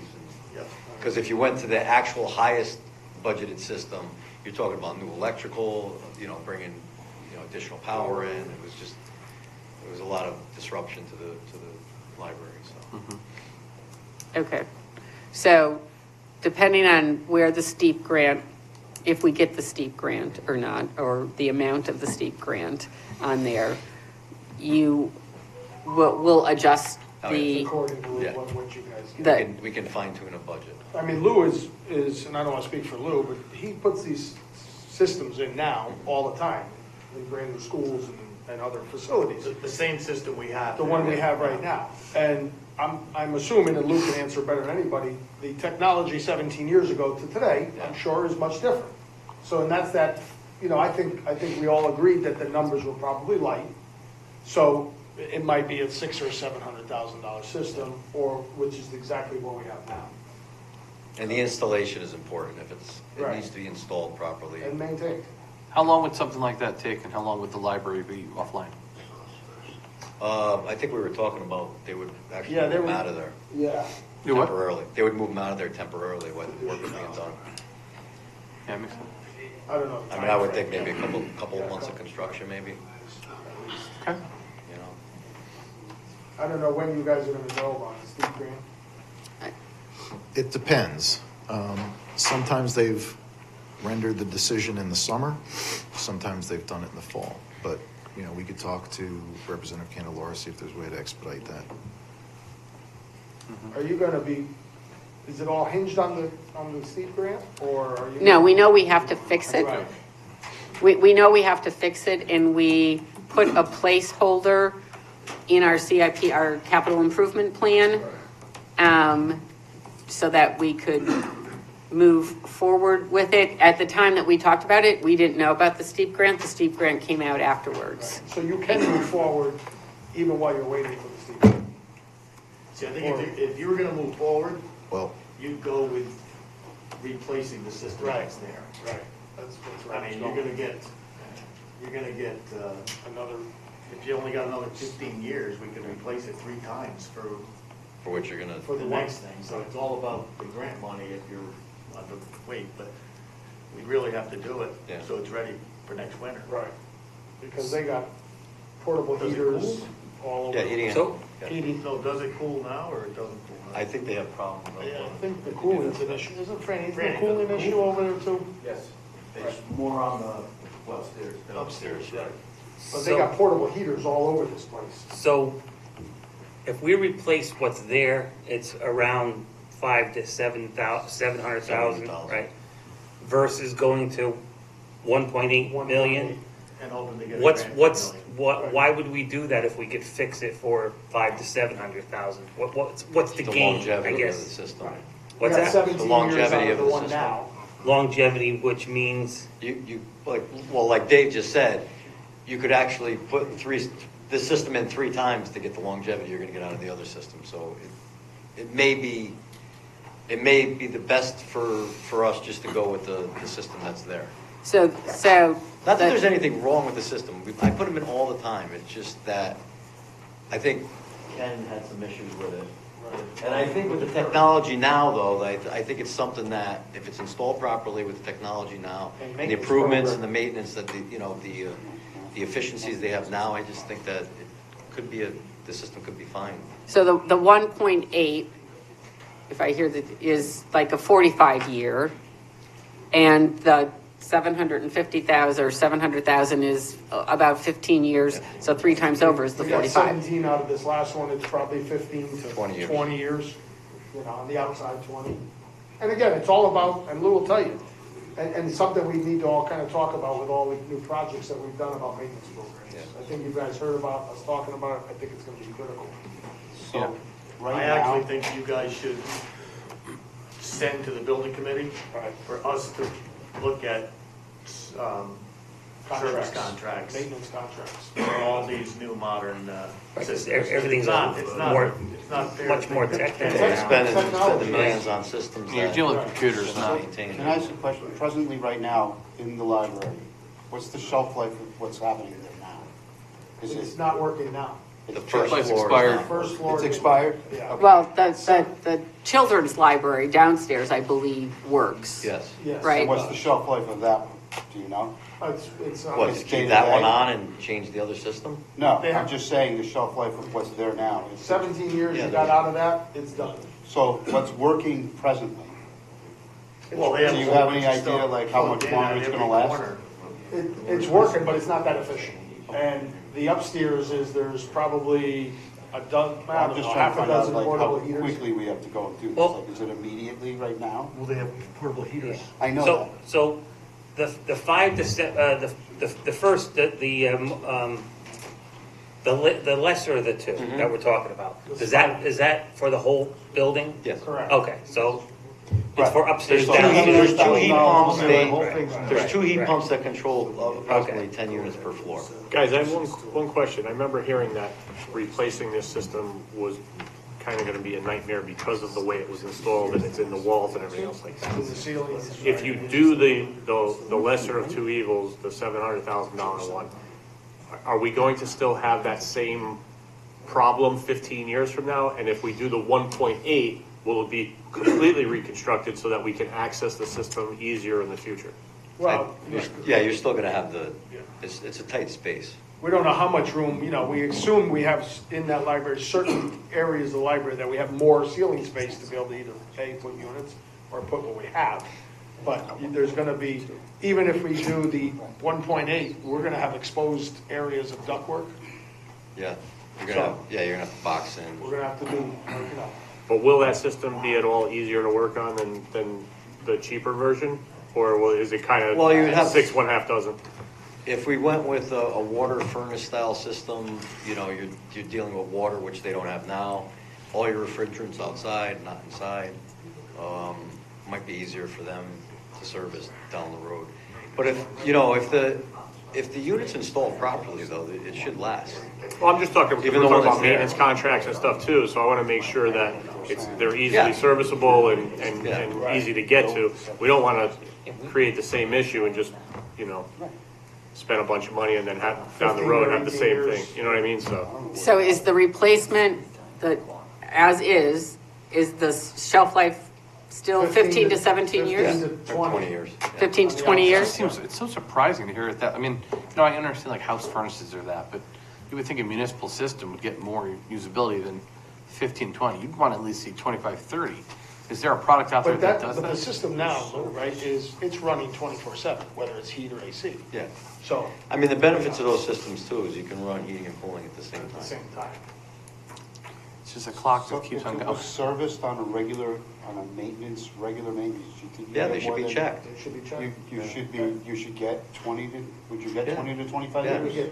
I mean, I would say you're gonna get better than what we have today. Yeah, sure you can, It's all about maintenance, and I think it's gonna be critical for us for all the new projects in schools, PDs, Something we can't avoid. that we have to do. Yeah, you can't. You know, the technology is so advanced, I mean, Lou will tell you, it's insane. You need people that are specialists. Like I said, I'm Yeah. doing brand new schools with that same system.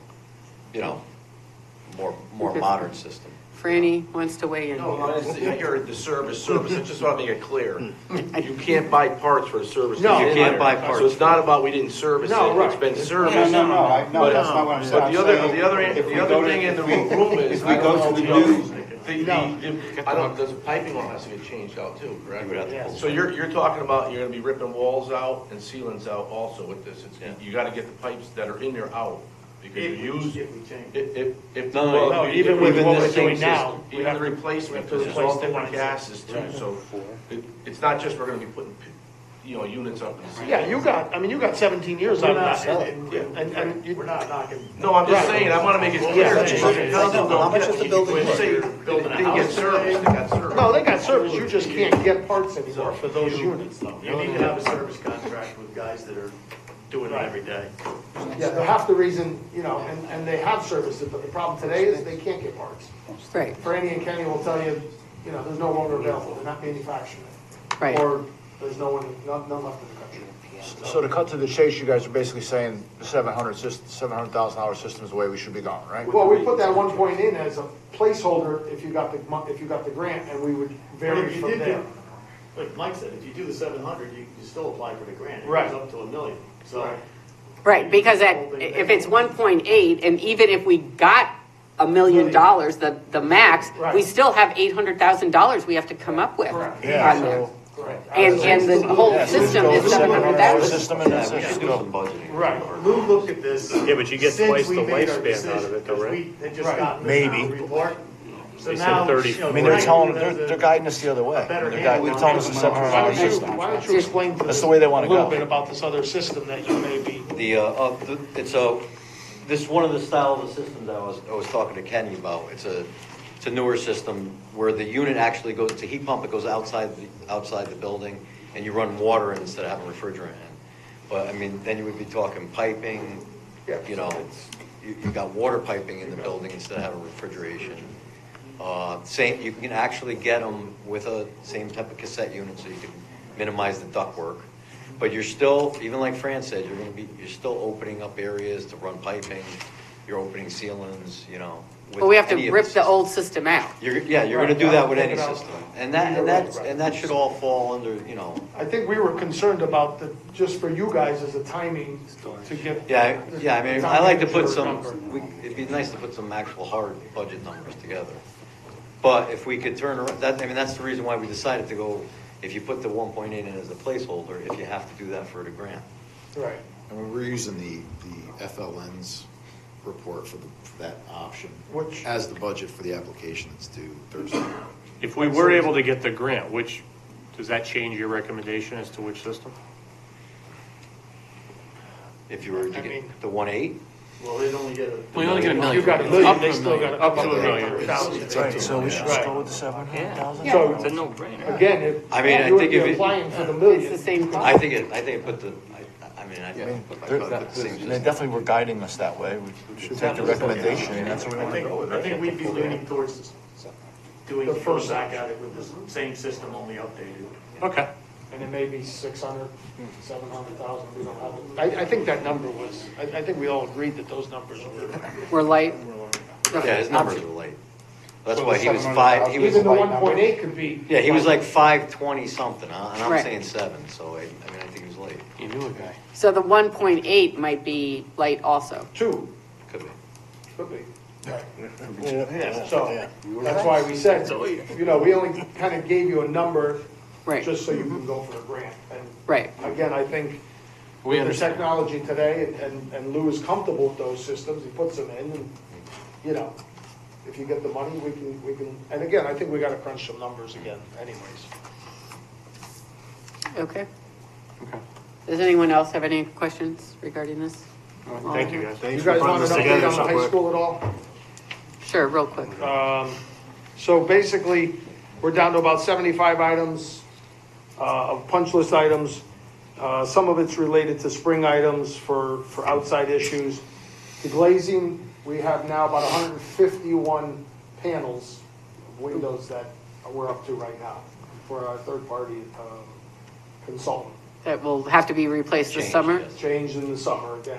Gilbane is working with Rusty from QA&M, and they're going through that. The whiteboards, Gilbane is dealing with that, and they'll have to be addressed and resolved in the summer. And then the other thing is, and I mean, we're all kind of aware about it. We have to, and I'm going to meet Franny tomorrow, we got to look at the north lot, the fence we got to replace. I think that's something that we should do here on our own if we have funds left, instead of going through Gilbane and paying him absorbent amounts of money, and addressing maybe the north parking lot issues, so for paving. A couple other items outside are some sidewalk issues.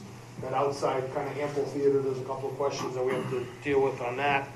And also then, and Fran, you know, he told me after one of the snowstorms, where those guys cut the spikes off that were holding the trailers down. Yeah. They didn't cut them short. They didn't cut them short enough. Right. So we got, and you know, I'll get with Franny tomorrow. And they meet should him over pull there. them out.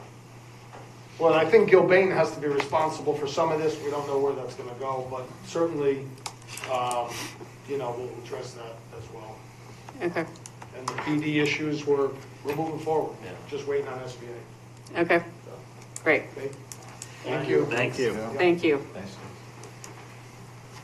Okay, so now we're going to go to the item that was added on the agenda. So, Madam Mayor, I would ask that wait. if you could Yes, there's a motion on this. do the motion on 13E, and then that'll dovetail right into the thing you've added. So on page 91 of our packet is a suggested motion.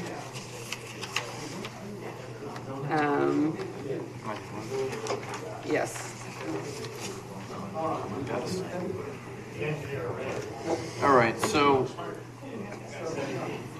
motion that the North Branford Town Council hereby adopts the Permanent Project Building Committee's recommendation of in-kind replacement and dedicated outdoor air system, DOAS, for the HVAC system at the Edward Smith Library. Second.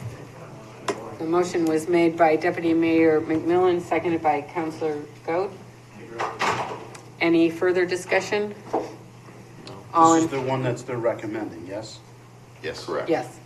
Which is, Option one. It's option C from the FL Lens report. 700,000. 700,000. No. No. Ballpark, whatever. 1.8. 1.8, and then we can scale, And then we go from there. right? yeah, for the purposes of getting the grant. And they're gonna come back with real numbers. They don't know those numbers to be accurate. So they're going to come back with real numbers. So we can apply for the But we grant. want to apply for the grant, make sure the grant's being in motion. I second my motion on basis that we were going with the lake, the in-kind replacement. That's not the $1.8 million one. This is just to apply for the grant, yes? This is strictly for applying for the This is grant. the Permanent Project Building Committee voted to recommend this to you. That's what they've recommended is the 1.8 million solution. The need for us to have done this, for them to have reported this out on February 10th, as we had mentioned last time, was because we have a deadline of applying for the steep grant of the 20th, which is this Thursday. So it's kind of threading the needle here. So that's why it's important that we have this as the basis for the budget that we're putting in. It takes time. We've been, putting together the application. And I wanted that lead time because actually we started incorporating this into the steep grant after a Permanent Project Building Committee made the recommendation. Before you're formally approving it tonight, we wouldn't have had time otherwise. It's easier to scale It's back Thursday. than to scale up. Strictly for the grant. right, so I just want to make it clear. I mean, I'm not voting for 1.8 million. Well, that's I mean, what- this is a bit confusing. That's where I'm confused too, because I thought we kind of left, like, we don't want the 1.8. No, it's, all right. We don't want the funds. They're not 100% sure as to They're what. Just to be doing clear, though, They're if doing you- the higher number as a fail-safe. They've no intention. If you, Okay. if you if you endorse this as the 1.85, we apply for the steep grant. We're going to apply for the million. Say we don't get it all or we get less, We could scale back. you know, you can adjust fire on that. But, so you're not committing the town to 1.8 million by making this vote, whether we get the steep grant or not. Okay, thank you. The aim is to get Yeah. the million All right. Yeah. as part of it. Thanks, Mike.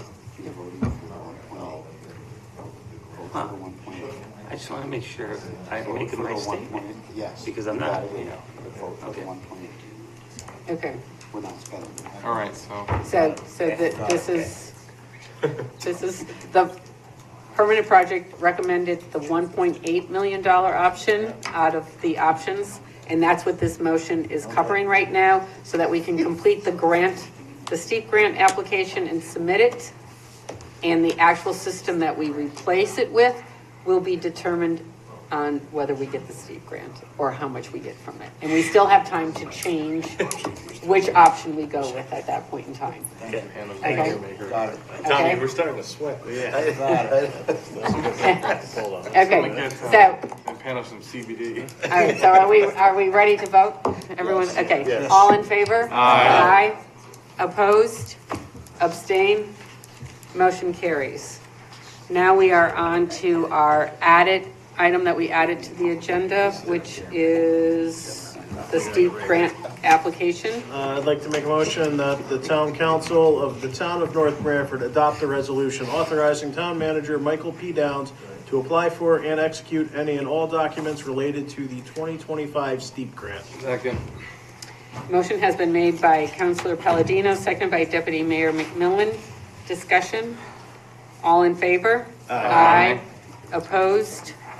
Abstain? Motion carries.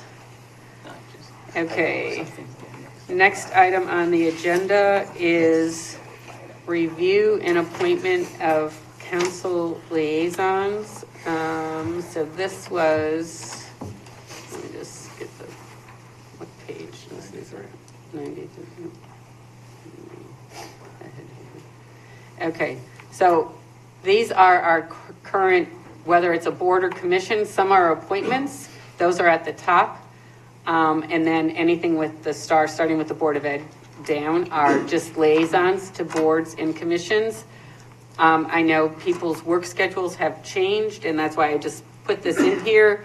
If anyone would like to go on, you know, come off of a commission or go on a different one, just let me know on there. Liaisons are appointed by the mayor. The ones on the top, pension, blueprint, public safety, and finance, are voted on by the council. So if anyone, I know Councilor Abelson has told me that he would like to be a member, or a liaison also to Fire Commission. We have two to Police Commission. I am not opposed to having two to Fire Commission also, so I will appoint Councilor Abelson to Fire Commission. You can leave. Very excited. Anyone else want to change or anything? Okay, so if you do, you know, you can notify me later. We can always come back to this, but it was just for informational purposes. Okay, on to item G, approval of RFP number 926013, specifications on financial advisors. So this is bid specs. We discussed this at our last meeting in regards to going out to bid for financial advisor. It's been decades since we've done this, and as part of our fiduciary responsibility, I think this is long overdue. Is there a motion for that? You just have to. Yeah, so I'll make that motion. I think it's very important that we do this every 7 to 10 at minimum, 5 to 10 minutes. Okay, so the motion to approve RFP 926013, do I have a second? Second. Motion has been made by Deputy Mayor McMillan, second by Councilor Abelson. Discussion? All in favor? Aye. Opposed? Abstain? Motion carries. Next one is approval of RFP 926014, specifications on bond consultant. Madam Chairman, that's That should be actually bond counsel. Council, yeah. Oh, And I Okay. will also make that motion, approve RFP 926014, specification of bond counsel. okay, do I have a second? Second. Motion was made by Deputy Mayor McMillan, seconded by Councilor Policia. Any discussion Yeah, what's the difference? between bond counsel Advisor. and financial advisor? Well, it says bond advisor. Yeah, ignore that. It's supposed to be bond counsel. The bond counsel is our attorney that prepares the resolutions that you guys act on. He has to bless everything that goes out. Nothing is done without their approval. All the sign-offs have to be done per SEC regulations by your bond counsel. The financial advisor gets you to that point. He prepares the documents, he meets with us, he brings us to market. We have the ratings meetings with S&P or Moody's. He's here when we open up the bond results, and then he prepares the documents that are the closing documents with the successful bidder and such. He's more of the front end, and the bond counsel, once the bids are opened up, he blesses it, and that's basically their two parts of life. Okay, so is the financial advisor the same as the bond advisor? Yeah, it's just they worded their. I am just, Yeah. want to make sure I'm clear. Well, but, The 6013 is your financial advisor. You want to call it bond advisor, you can call it either one. 6014 is your bond counsel. That's a lawyer. So is that, so they're two That's different not- things. Brian No, is yeah, I Brian. realize they're two different okay. things, but So it's a separate attorney. Anthony used Yeah. a different title. He used Yeah. financial advisor, and this says bond advisor. I was just asking, is that the same? It's just, they should have been uniform. Okay. Yeah. 6013 is one person, and 6014 is your bond counsel. It's an attorney. It's not, Brian is our general counsel. Yeah. And then the bond counsel specializes in Okay. finance.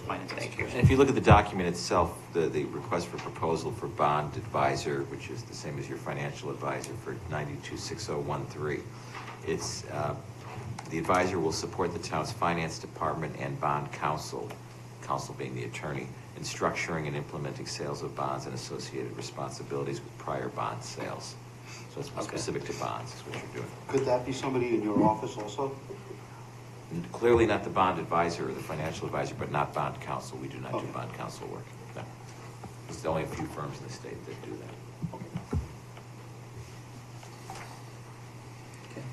Okay. All in favor? Aye. Opposed? Abstain? Motion carries. Next is approval of RFP 925015, specifications for engineering Make services. that motion. Do you have a second? Second. Motion was made by Deputy Mayor McMillan, second by Councilor Palladino. So these engineering services are for Twin Lakes Road, is that what that is? That's correct. For? Okay, which we approved at a previous meeting, so this is moving the project forward then? Okay. Any discussion? All in favor? Aye. Opposed? Abstained? Motion carries. Next is approval of bid 25119, specifications, Public Works Addition Expansion. Make that motion. Do I have a second? Second. Motion was made by Deputy Mayor McMillan, seconded by Councilor Palladino. Any discussion? Okay, so is this putting the project out to bid? That's what this is doing? Are there ad alternates in this bid spec for work that you may do, the Public Works may do, or are you bidding the whole thing? At the end, we could break it out. You can take that out of there. We have a few more changes to make, but, Okay. we're doing it as a pack, just in case we can't do it, then we don't get paying what it costs out. So we're gonna be able to extract stuff out. Okay, so I take it, you reviewed all of this with Mike Fumiati, the purchasing Oh, agent, and putting this together, so you're good with it? Yep. Okay. Okay, It's only going to be broken down, it's not going to be a lump sum number. okay. Okay. So the motion was made and seconded. Any other discussion? All in favor? Aye. Aye. Opposed? Abstain? Motion carries. Next is approval of pension consultant RFP. Is there specific? I'll read it. Page 179. One second.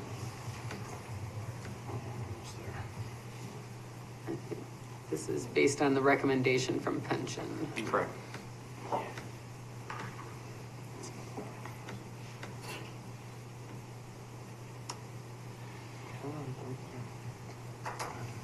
All right. 179. Motion be it hereby resolved, the North Branford Town Council, based on the favorable review of the Pension Committee, approves the attached RFP for retirement plan investment consultant services for publication. Do we have a second? Second. Motion was made by Deputy Mayor McMillan, second by Councilor Palladino. So this was discussed at pension and approved at our last pension committee meeting. So it's just moving forward to the council so that we can go out. This was based on a recommendation from the town attorney last summer because the investment company that currently does it was sold. And so that kind of triggers, and we pay more than $10,000 in fees. So just abiding by the bond things. All in favor? Aye. Aye. Opposed? Abstain? Motion carries. Next item is proposed postcards for budget referendum. I'm against this. I think it's a Well, waste of money. well, so let's hear what Sure. the town manager has to say. So I put this on essentially for discussion. This was an item that was going to go before finance, but we didn't meet. But essentially, what I'd like to do is, of course, we're doing more than we have ever done in terms of trying to get the word out when it comes to the budget referendum. But I'm suggesting sending out a postcard via every door direct mail. The town has 5571 residences associated with registered voters in town. The cost of this to send this out would be roughly $2,600, a little over, which would include the cost of printing the cards as well. I think, if we hear one criticism about communication in town, and again, I think we do a pretty good job of communicating the fact that it is taking place.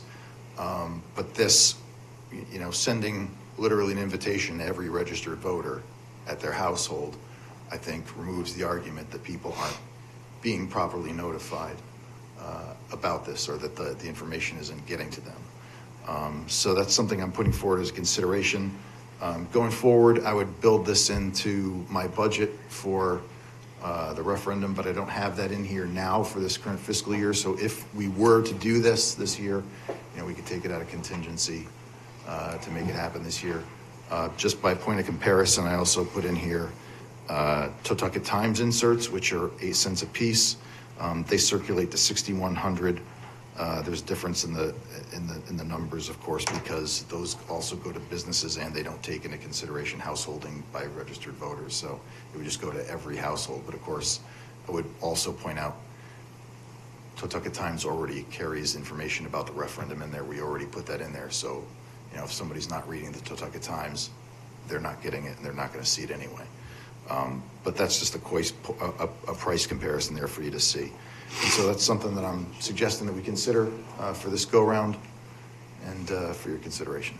So the Totucket Times, I know we pay to put it in the Totucket Times, but this does not include printing whatever we're going to put Correct. We'd have to in. print it out. Maybe a few $100s probably to print up. Right. My guess So- would be $500 to $700 for printing up that many Right, pieces. so you're talking about $1,000 Right. Totucket Times versus $2,650 Correct. mailing out to the households. I think this is one of those classic, you can lead the horse to water, but you can't make it drink type scenarios. Plus, a referendum, sometimes people choose not to go to it because it's essentially agreeing with the budget. So to me, it seems like we're throwing away some, you've done, and I'm not just trying to blow smoke up your backside here, but there's more communication now in North Branford than there's ever been. There's a fantastic website. We have great communication in our papers.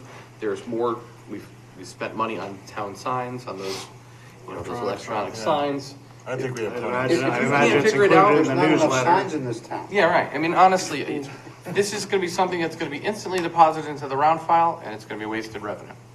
I can think of other things to do with that money, and I think you've done a great job otherwise. It's nothing, it's a positive in what you've already done. I don't think there's anything else. You send out the Between the newsletter. Totucket Times and You emailed the newsletter. Like I said, we you got could- plenty out there. This will literally get thrown away, and then they're still gonna complain they didn't know. How many people came to last year's budget meeting?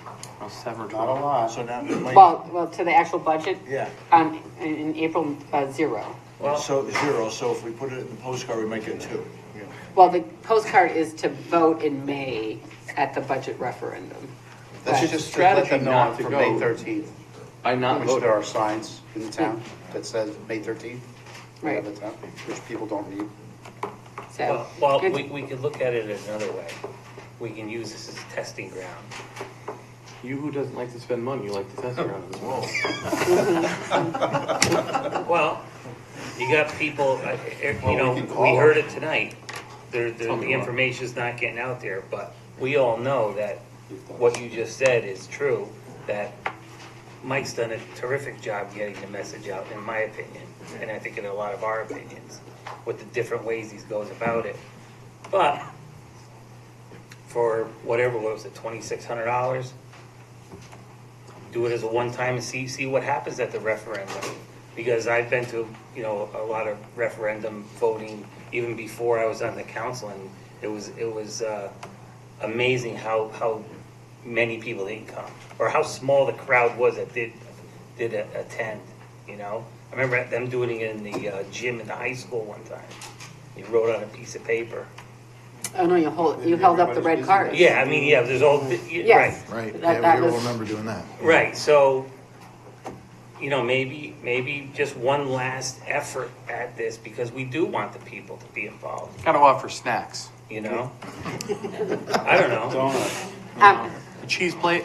People come for a cheese And then we plate. could put it to bed, and then next year you just don't, we don't need to do it anymore. What else can we do? How I much think does that's a it good cost to have compromise. them- How much does it cost to have them sign for it? Sending a register. Certified, registered mail, certified. Return signature. Pretty expensive. Yeah. Yes. So if you, want to think about it and vote on it next month, or you want to just make the decision now, it could go either way. We still have time because it's not until May. I don't think there's any rush. We had 227 people vote last Could year. always wait, Right. right? Yes. How much? 227 out of We should table 9,225. And I said something. 2.5%. Let's table it to June. Do we have any billboards in town? Yeah. Billboards? No. No, we have the electronic signs. We bought extra. I think Randy's I know, got we have 2 more, four right, now. Randy? You got 2 more? Well, we do have And a if they couple drive, small. they have to drive to billboard get to type the, Yeah, but voting they won't station. see them. So Oh, wait. we'll wait until next month. You have time to think about it. We'll vote on it next month. Well, listen, he wants to do it now. No, I did not But say I think that. it's great that Mike thought of that. That's another no way of urgency. getting people. I know, Yeah. thank you, Right. Mike. I think that's wonderful, because we heard somebody complain about communication. Right, I mean, I think I really only, I'm moving this forward because it's another way to get the message out. I mean, when I've talked to residents about that, particularly ones that feel like the information is not getting to them, and I'll say, well, we had signs on the road. Well, I work from home. Well, it was in the Totucket Times. I don't read that. It was I on can our find an website. excuse too. I don't get Randy, that. I mean, I understand, look, children there's know that. a certain level of responsibility for people to find out their own information. But, on the other hand, I didn't think that this was too expensive of a way Yeah. to literally send an invitation to every registered voter. Well, how big is the cards? Is it a It would be like 4 by 6. I would Postcard. postcard. That's not big enough. I would say that if we do something like this, that we add something more to it. Like if we add some other information, add the website address, add some Well, other that's- things, so that it's more informational than just the offer a wasted giveaway? budget. Yeah, I mean, referendum. it would be, my Tom's thought phone about number, the first card one. would be that it would be a colored card, just like our referendum signs are, that would Yeah. match it. And then on the flip side of it, you would have the polling locations, the times it's opened, and a QR code you scan, so you could go online and get all the budget information. So you go. you're not trying to shoehorn too much into a little postcard. Nice. Somebody can scan it and go online, That works. find the budget stuff, and get all their information. What if they don't have a phone? Can It's you like you do also, what I was gonna ask, Mike, because I was gonna ask about a QR code. so. Yeah. Thank so, you. so can you also plug the reverse 911 or whatever it's called, code, Oh, yeah, on the card to Civic sign up Ready. for it. Civic Sure. Ready? Right. I mean, just Yeah. another thing that people, Jam that thing. because, Yeah. People have mentioned, well, why don't we use the reverse 911? And we can do that, but the problem is you need to sign up. You have to take the action to actually sign up from it on our website, down at the bottom of the first page. It's right there, you can click on it, but if you don't sign up for it, you're not gonna get a reverse 911. If you don't change, if you changed your phone number or the means of, and you don't update that on there, we don't get that information. And there is no way for the town to verify all of that information. Well, just to clarify, if it's an emergency broadcast, everybody gets it. Right, but if it's, The opt-in is more of the local news kind of thing. Yeah. which is what you Recycling would is this use weekend. Right. to say, oh, don't forget the budget referendum Exactly. vote. That is a non-emergency. Right. That Opt-in you- only, You have to opt in Correct. order to get those messages. correct. Gotta make the So, North Branford so personal. there is still some responsibility. and Right, and we've been of doing promoting that. that since. We have, you know, and I've you've done a started to great do job that. in the newsletter. Thank you, and I did that in the newsletter that goes in with all the tax bills too. Since then, we've been promoting sign up for that and my email newsletter, which Right. also includes it. Yep. Anthony, is there any possibility of using the fire trucks? They can drive around making a public service announcement. Lasers. We could certainly try. You can have Santa holding a big sign. Yeah, right? That's what I was saying. And Mrs. Claus. Get one of those big North Branford purple flags, which way are also for sale. They are. Okay, all right. So now we will move on to financial report, 13125. Financial report, the key barometers that I focus on, tax collections, our largest revenue source, again exceeding prior year, 95.9% collected compared to 92.0. A big reason for that is the change that the council made where we send people to the collection agency after they miss the first payment. And those that need to register cars are suddenly faced with the fact they need to clean up their bills. Total revenues, 86.7, again, exceeding last year, 81.6. On the expense side, the same culprits have been there all along. The property insurance, again, we talked about that as a change that'll happen after April 1. Overall expenses, 60.0%, slightly ahead of 57.8% last year. But again, as I mentioned previously, we're tying more people up on POs to increase that number, so nothing out of whack there. The report's unremarkable. Okay. Approval of tax refunds. So that is on page, 193. 193. I just need a motion to. A motion to approve tax bills. Okay, motion was made by Deputy Mayor McMillan, seconded by Councilor Diamond. All in favor? Aye. Aye. Opposed? Abstain? Motion carries. Okay, the Was it next just that item. one line item? Yeah, it's just. Just that one. It's just that one. The next item is disposition of certain town-owned properties, and this is this is why we're going into executive session. So we are just going to skip over that for right now and go on to citizen statements and petitions.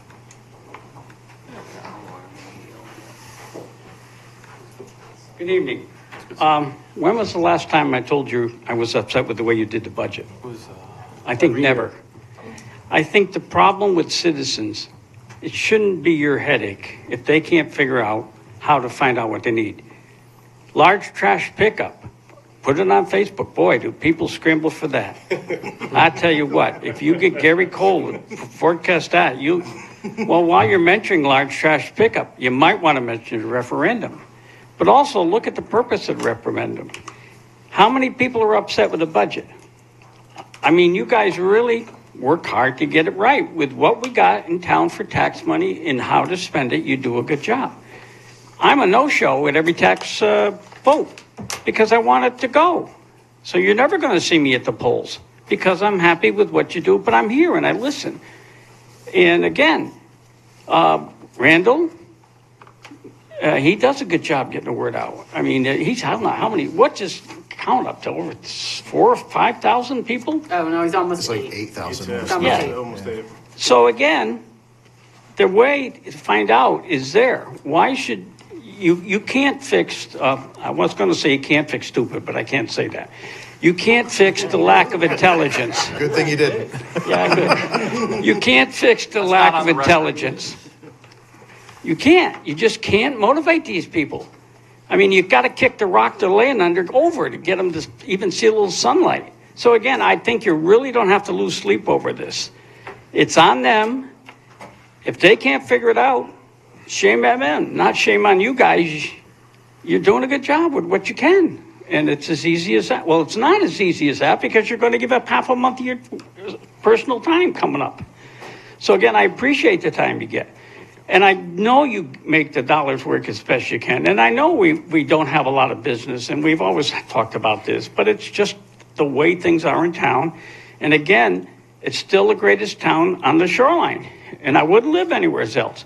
If it cost me more money to live here, I understand that. But I feel I get more bang for my buck. And I'm not unhappy, so you won't see me. So that's one less postcard you have to send out. That should knock it right down. 46 cents. They're saving us money right now. So, Thanks, Glenn. or do you want the money for the postcard now? Yeah, I got it. Okay. I mean, I get upset with people. I'm old, I'm cranky, and you can't motivate people who won't listen to anything. So, again, you're doing a good job. God bless you the next 3 or 4 weeks. And you won't see me because I will be there, I won't be there, which is a yes vote. Okay. Thank you. Thank you, Cliff. We'll miss you, Mr. Farmer. Any other citizen statements? I just have a couple more things to say. Thank you. It's been a long evening, but I wanted to come and invite everybody Sunday. There is a Common Ground event. We'll be talking about town and how we can bring more people in to start talking. And I've done postcards. Parents don't read them. People don't read them, honestly. But I think what would be great, and I don't know if the function is there, is if you can schedule posts. So like if you schedule it to post every 5 days, because people, it goes in one ear and out the other. Goldfish. We just stop listening. So, and give people a little grace, because honestly, coming here is a full-time job. I'm glad that some people are retired because that's the way that you can do it. But I have some flyers, so if everybody would like to take one, they're at, it will be at the Northford Community Church. Cool. Thank you. Thank you so much. Appreciate it. Any other visitor comments? Did want to note the Bill Savastano email that we got. Yes. Is it in our packet? It is. I have it. I can read it Yes, directly if but you want. Thank you for getting the agenda posted early. It's appreciated. Nice to see the BOE and Town Council seem to be very much focused on the budget meetings and workshops. I would like to see the part-time CEO position put back in the budget this year. We need reports from that department with their evaluations recently. It's even more important that the residents know the town has their back protecting their property values. I like the idea of sending postcards for the May referendum, that more than what has been done in the past. I will be looking forward to the upcoming workshops and of course what the council does to ensure the residents that the mill rate when finalized will have minimal impact on our taxes. Some of us can't afford all of the spending. Please no more. Thank you for your attention. Bill Savastano, Sunnyside Drive. There it is. Okay, thank you. Maybe- Okay. Okay, yes. I'd like to make a motion to go into executive session pursuant to CGS 1-206D to discuss possible sale of real property and publicity regarding such site and sale could adversely impact the price of the sale. A second. Oh, and who are we including? Oh, including. We've got the town planner also Town and the planner, assessor. town attorney, town manager. Town assessor. Town assessor. Town manager. And finance, sorry. Assistant town manager. And assistant town manager. Cliff, you want to? And Finance director. And I said finance. Okay. And finance director. And all members of the council. And all members of the council, except for Rose. We're almost out of here. Except for Bruce. Okay.